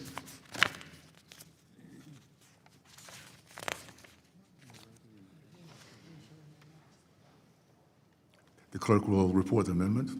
Amendment to the amendment and the nature of a substitute to H.R. 8775, offered by Ms. Adams of North Carolina, identifier Adams _H.R. 8775 AMD _03. Does the gentleman from South Carolina? Mr. Chairman, I reserve a point of order. Point of order is reserved. I now recognize the gentlewoman from North Carolina, 5 minutes. Thank you, Mr. Chairman. I do support the underlying goal of the bill to prevent sexual predators from managing collective bargaining and labor relation processes. Having said that, my amendment builds on the underlying bill by ensuring that all business associates of Jeffrey Epstein and Ghislaine Maxwell are barred from serving in labor relations roles for employers and from serving in labor unions. By including business associates of Maxwell and Epstein in Section 504 of the Labor Management Reporting and Disclosure Act, we can disqualify individuals from leadership who have no place representing the interests of workers or corporations. Because, as I hope everyone in this room can agree, business associates of Jeffrey Epstein cannot be trusted with positions of power. I do know, I believe that my colleagues on the other side have discussed a case in California in which a union local unknowingly hired a sexual predator who was promptly terminated once their history became known. To me, this incident shows an organization taking accountability and moving quickly with corrective action to address an abuser who had infiltrated their organization. I wish that Congress and the administration showed the same urgency in rebuking a sexual predator who had infiltrated the highest offices in our government, a predator who hosted business and political leaders at his home, who enabled powerful men to abuse women and even young girls in the privacy of his estate and his island. But this amendment presents an opportunity to continue seeking accountability and to ensure that the labor relations process is not dominated by individuals affiliated with sex trafficking. Those associated with Jeffrey Epstein and Ghislaine Maxwell cannot be trusted to manage anything, let alone Americans' working conditions. And while I support adding convicted sex offenders to Section 504, those involved in the most notorious sex trafficking ring in recent history shouldn't get a hall pass. Sexual predators do not deserve special treatment because their wealth, their power, and their status shield them from legal accountability. And with that, Mr. Chairman, I'll withdraw my amendment. Gentlelady yields.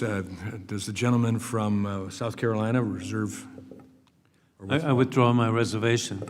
The reservation is withdrawn. Does anyone else seek recognition on the amendment?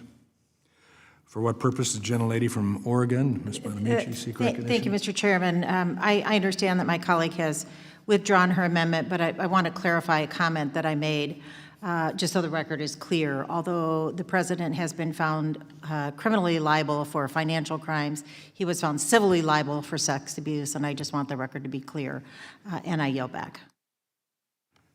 Gentlelady yields. Are there any other members who wish to be recognized to introduce an amendment?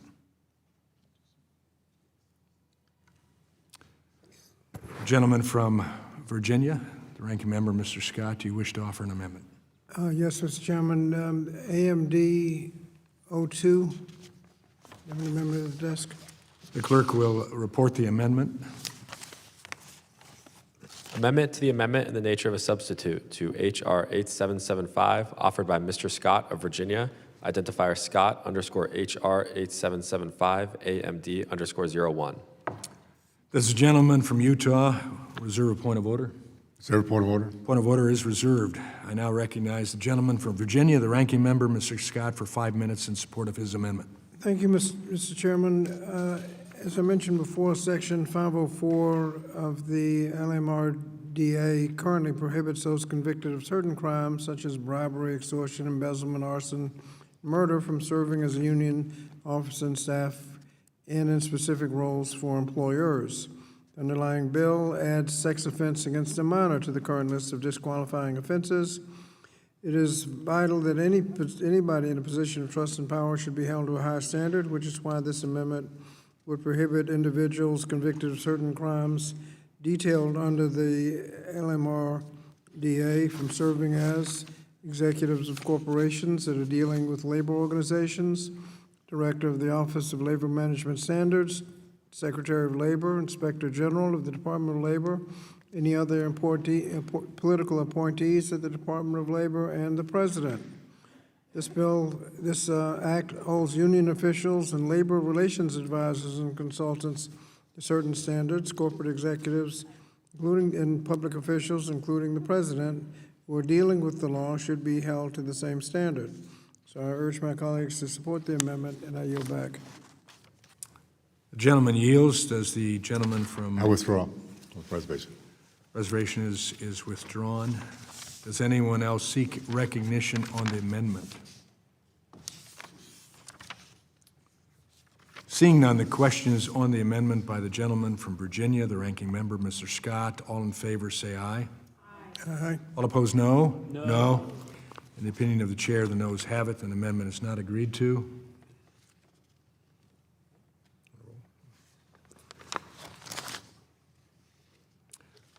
Are there further amendments to the amendment in the nature of substitute H.R. 8775?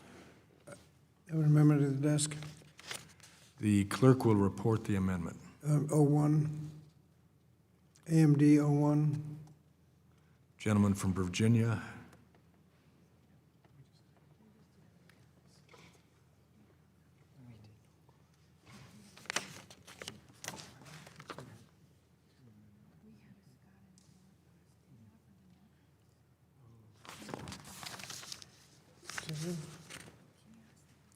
We'll pause for a moment.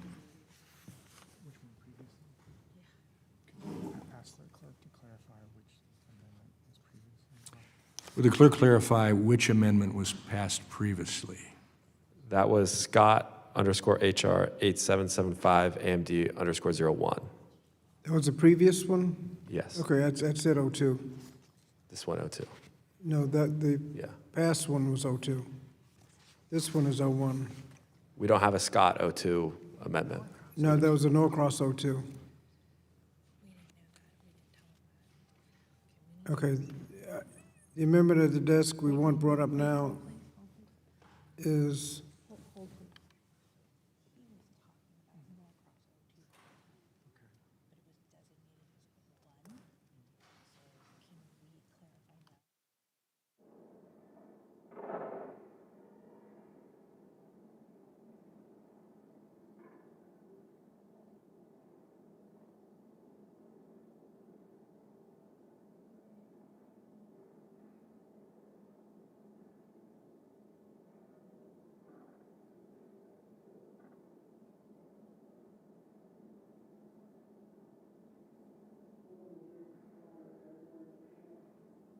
could the clerk redesignate the bill we just voted on? Can you redesignate that amendment?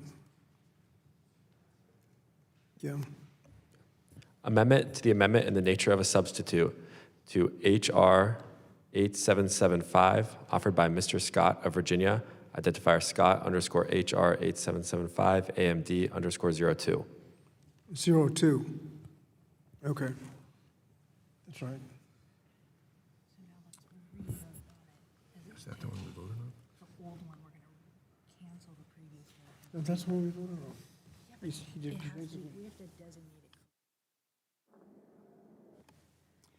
Parliamentary inquiry, Mr. Chairman. Parliamentary inquiry. Was that how it was designated before?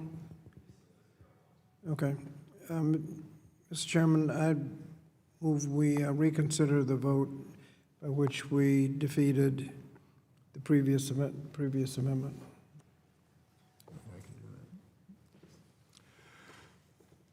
In light of that, we call for the vote again. All those in favor of these. This is a motion to reconsider. You're going to accept the motion reconsider by unanimous consent? Accept the motion to reconsider by unanimous consent. And now to revote on the Scott, identify the amendment again. Amendment to the amendment in the nature of a substitute to HR 8775, offered by Mr. Scott of Virginia, identifier Scott _ HR 8775 AMD _ 01. The question is on the amendment. No. 02 is what we want to be voting on right now. 02. Amendment to the amendment in the nature of a substitute to H.R. 8775, offered by Mr. Scott of Virginia, identifier Scott _ H.R. 8775, AMD _ 02. All aware? The question now then is on the amendment by the gentleman from Virginia, the ranking member, Mr. Scott. All in favor say aye. Aye. All opposed, no? No. In the opinion of the chair, the noes have it. And the amendment is not agreed to. A roll call vote is ordered. No. Okay, we did that. Where are we going now? Mr. Chairman, I have an amendment in the desk. Are there any other members wishing to offer an amendment? Mr. Chairman, I have an amendment in the desk. This is AMD 01. The clerk will report the amendment. Amendment to the amendment in the nature of a substitute to H.R. 8775, offered by Mr. Scott of Virginia, identifier Scott _ H.R. 8775, AMD _ 01. _01. Does the gentleman from Utah reserve a point of order? Point of order. Point of order is reserved. I now recognize the gentleman from Virginia, the ranking member, to address his amendment. Thank you, Mr. Chairman. Mr. Chairman, I'm proposing a simple amendment to eliminate potential misinterpretation about what this bill accomplishes. My amendment would simply strike the short title of the bill because it is misleading and inaccurate. This bill amends Section 504 to add another offense to the list of disqualifying convictions. It does not apply only to unions. It also applies to labor relations positions and roles with an employer or a group of employers or union-busting consultants. The current title of this bill suggests that it only applies to unions, which is not right. So I urge my colleagues to accept the straightforward amendment to eliminate the misleading title, and I yield back. Gentleman yields. Does the gentleman from Utah reserve? I withdraw my. Withdrawn. Point of order. Does anyone else seek recognition on the amendment?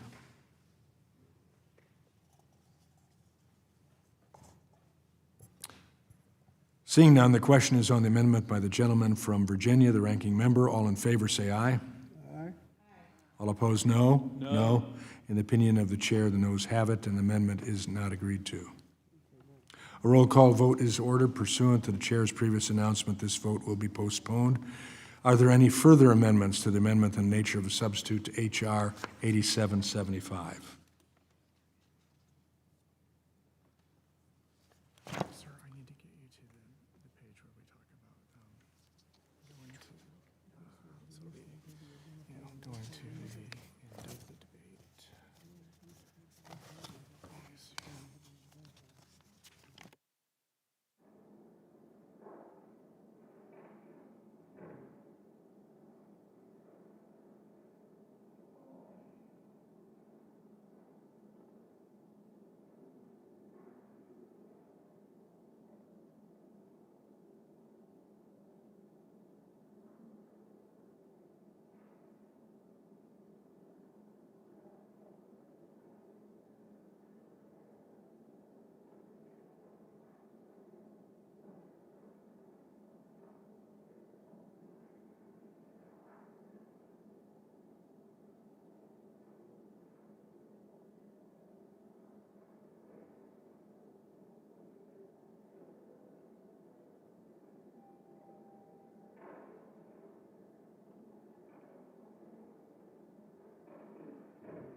pause.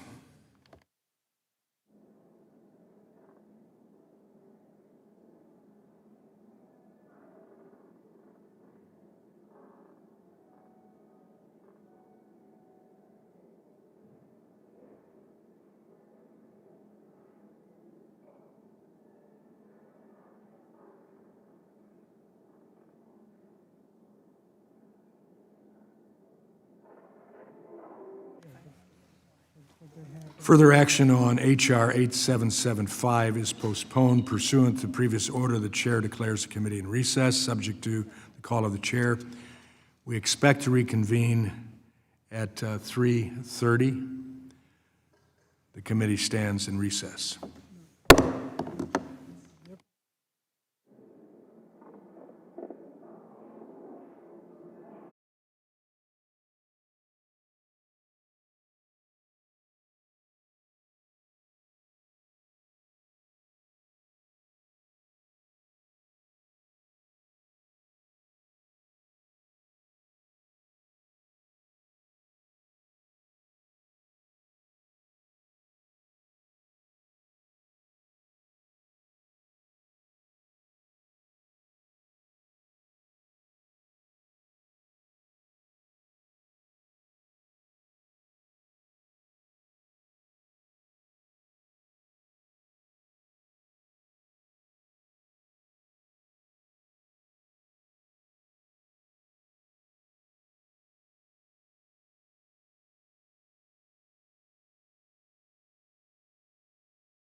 The committee will reconvene and come to order following our recess. We'll proceed to postpone requests for recorded votes.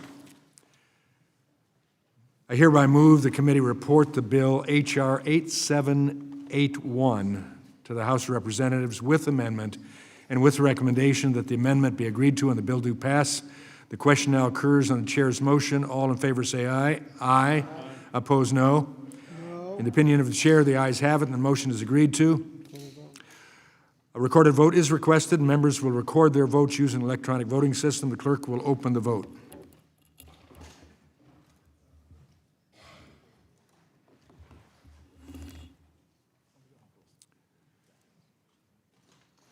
Have all members been recorded who wish to be recorded?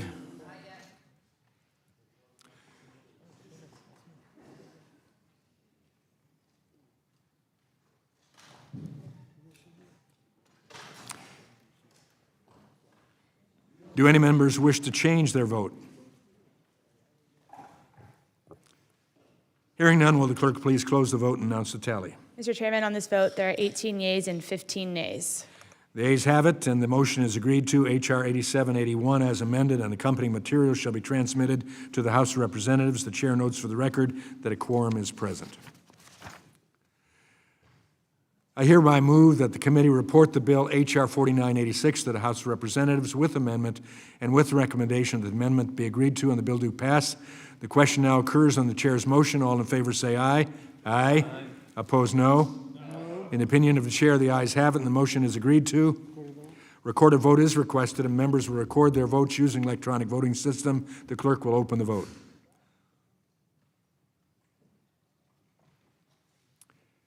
Have all members been recorded who wish to be recorded?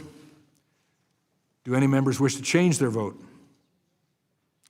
Hearing none, will the clerk please close the vote and announce the tally? Mr. Chairman, on this vote, there are 18 yeas and 15 nays. The ayes have it, and motion is agreed to. H.R. 4986 as amended, and the accompanying materials shall be transmitted to the House of Representatives. The chair notes for the record that a quorum is present. How many votes? We will now be voting on one amendment to the amendment in the nature of a substitute to H.R. 8747. The amendment offered by Mr. Scott of Virginia, titled Scott_8747AMD_02. A recorded vote is requested. Members will record their votes using electronic voting system. The clerk will open the vote.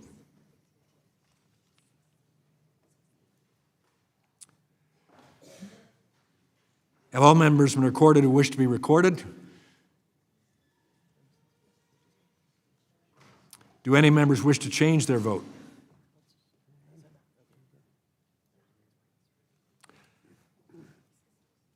Hearing none, will the clerk please close the vote and announce the tally?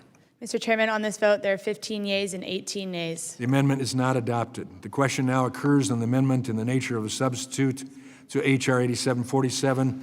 All in favor say aye. Aye. All opposed, no. In the opinion of the chair, the ayes have it. The amendment in the nature of a substitute is agreed to. I hereby move the committee will report the bill H.R. 8747 to the House of Representatives with amendment and with recommendation that the amendment be agreed to and the bill do pass.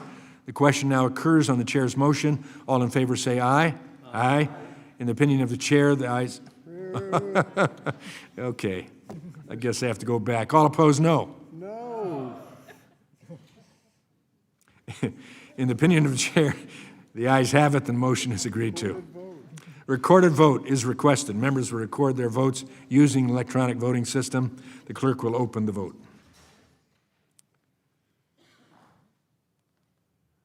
Have all members been recorded who wish to be recorded? Do any members wish to change their vote? Hearing none, will the clerk please close the vote and announce the tally? Mr. Chairman, on this vote, there are 18 yeas and 15 nays. The ayes have it, and the motion is agreed to. H.R. 8747 as amended, and the accompanying material shall be transmitted to the House of Representatives. The chair notes for the record that a quorum is present.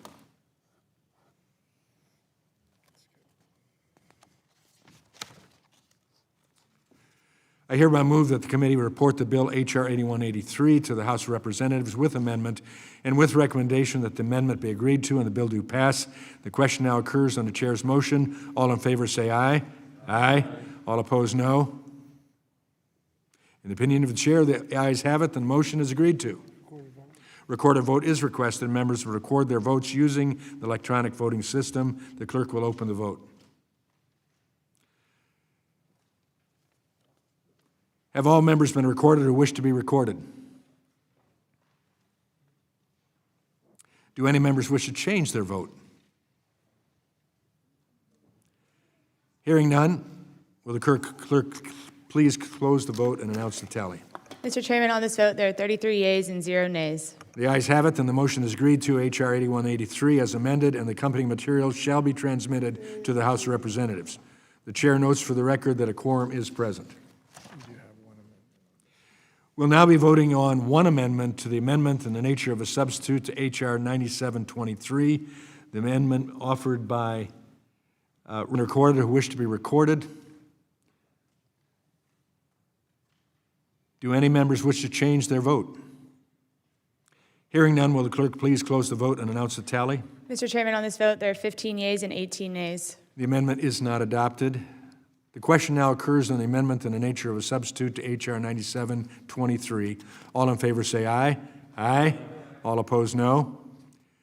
In the opinion of the chair, the ayes have it, and the amendment in the nature of a substitute is agreed to. I hereby move the committee to report the bill H.R. 9723 to the House of Representatives with amendment and with recommendation that the amendment be agreed to and the bill do pass. The question now occurs on the chair's motion. All in favor say aye. Aye. All opposed, no. In the opinion of the chair, the ayes have it, and the motion is agreed to. A recorded vote is requested. Members will record their votes using the electronic voting system. The clerk will open the vote. Have all members been recorded who wish to be recorded?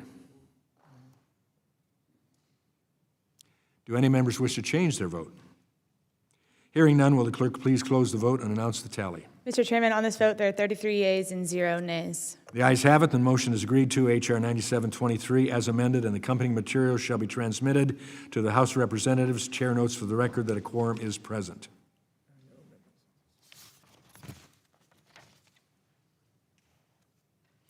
I hereby move that the committee report the bill H.R. 8660 to the House of Representatives with amendment and with the recommendation that the amendment be agreed to and the bill do pass. The question now occurs on the chair's motion. All in favor say aye. Aye. All opposed, no. In the opinion of the chair, the ayes have it, and the motion is agreed to. A recorded vote is requested. Members will record their votes using electronic voting system. The clerk will open the vote. Have all members been recorded who wish to be recorded? Do any members wish to change their vote? Hearing none, will the clerk please close the vote and announce the tally? Mr. Chairman, on this vote, there are 18 yeas and 15 nays. The ayes have it, and the motion is agreed to. H.R. 8660 as amended, and the accompanying material shall be transmitted to the House of Representatives. The chair notes for the record that a quorum is present.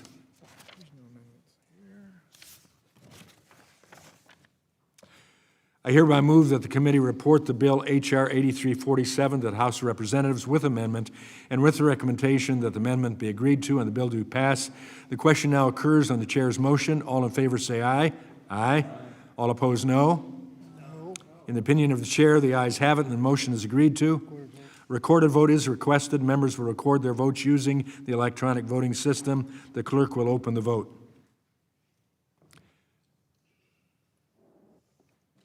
Have all members been recorded who wish to be recorded? Do any members wish to change their vote? Hearing none, will the clerk please close the vote and announce the tally? Mr. Chairman, on this vote, there are 18 yeas and 15 nays. The ayes have it, and the motion is agreed to. H.R. 8347 as amended, and the accompanying materials shall be transmitted to the House of Representatives. The chair notes for the record a quorum is present. We'll now be voting on one amendment to the amendment in the nature of a substitute to H.R. 6213, numerated as Adams/Adam NC/612.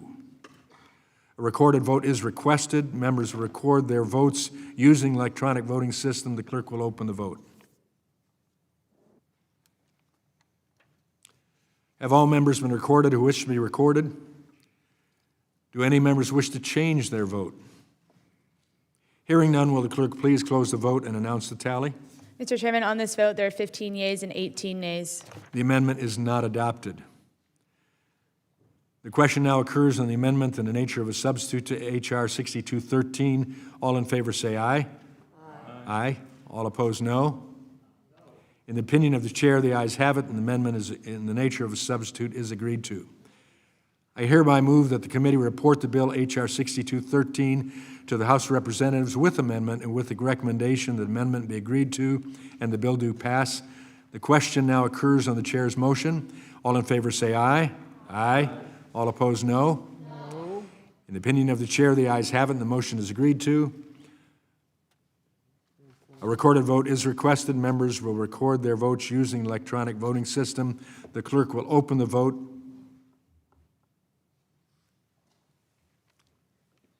Have all members been recorded who wish to be recorded? Do any members wish to change their vote? Hearing none, will the clerk please close the vote and announce the tally? Mr. Chairman, on this vote, there are 18 yeas and 15 nays. The ayes have it, and the motion is agreed to. H.R. 6213 as amended, and the accompanying materials shall be transmitted to the House of Representatives. The chair notes for the record that a quorum is present.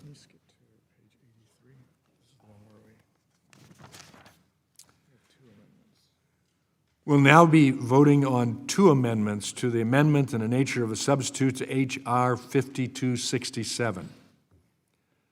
The amendment offered by Mr. Scott, titled Scott_AMD_01. A recorded vote is requested. Members will record their votes using the electronic voting system. The clerk will open the vote. Have all members been recorded who wish to be recorded? Do any members wish to change their vote? Hearing none, will the clerk please close the vote and announce the tally? Mr. Chairman, on this vote, there are 15 yeas and 18 nays. The amendment is not adopted.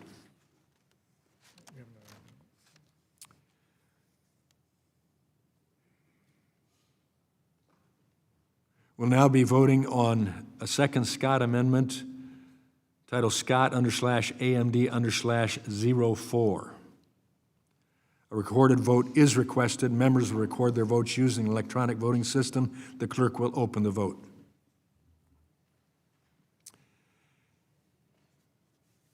Have all members been recorded who wish to be recorded?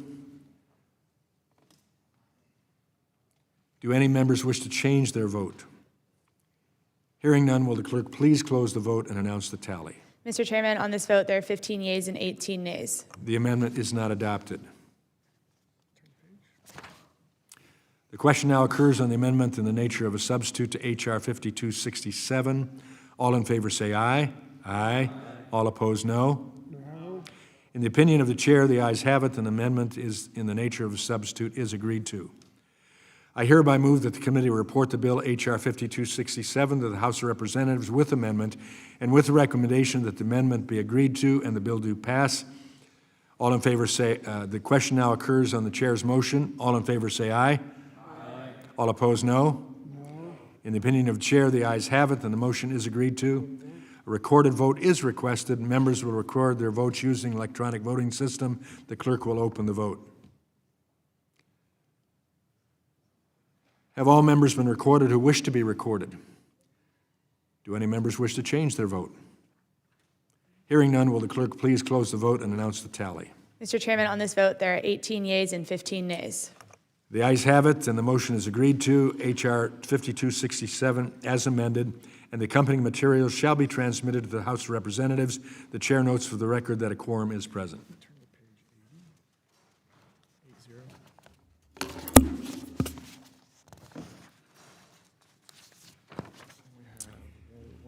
We'll now be voting on one amendment to the amendment in the nature of a substitute to H.R. 8775.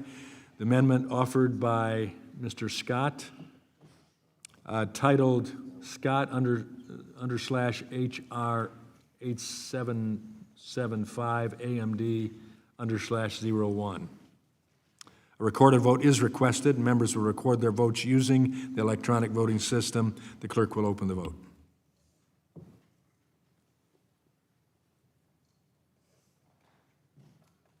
Have all members been recorded who wish to be recorded? Do any members wish to change their vote? Hearing none, will the clerk please close the vote and announce the tally? Mr. Chairman, on this vote, there are 15 yeas and 18 nays. The amendment is not adopted. The question now occurs on the amendment in the nature of a substitute to H.R. 8775. All in favor say aye. Aye. All opposed, no. In the opinion of the chair, the ayes have it. The amendment in the nature of a substitute is agreed to. I hereby move that the committee report the bill H.R. 8775 to the House of Representatives with amendment and with recommendation that the amendment be agreed to and the bill do pass. The question now occurs on the chair's motion. All in favor say aye. Aye. All opposed, no. In the opinion of the chair, the ayes have it, and the motion is agreed to. A recorded vote is requested. Members will record their votes using the electronic voting system. The clerk will open the vote. Have all members been recorded who wish to be recorded?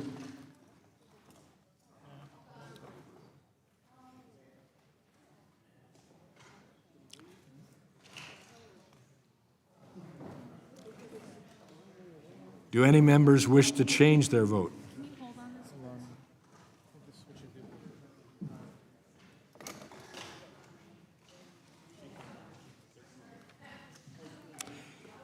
Hearing none, will the clerk please close the vote and announce the tally?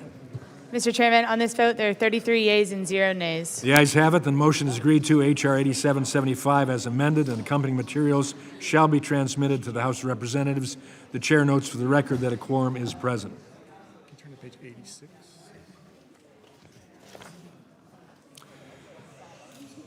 I ask unanimous consent that staff be authorized to make necessary technical and conforming changes to today's bills. Without objection, so ordered. Pursuant to House Rule 11, Clause 2L, I give notice that all members have the requisite number of days to file supplemental, minority, additional, or dissenting views. Without objection, so ordered. I would request that we take the joyous celebrations off the floor. Without objection, any members who wish to insert materials in the record may do so, submitting them to the committee clerk electronically by the end of the day today. If there is no further business before the committee, without objection, the committee stands adjourned.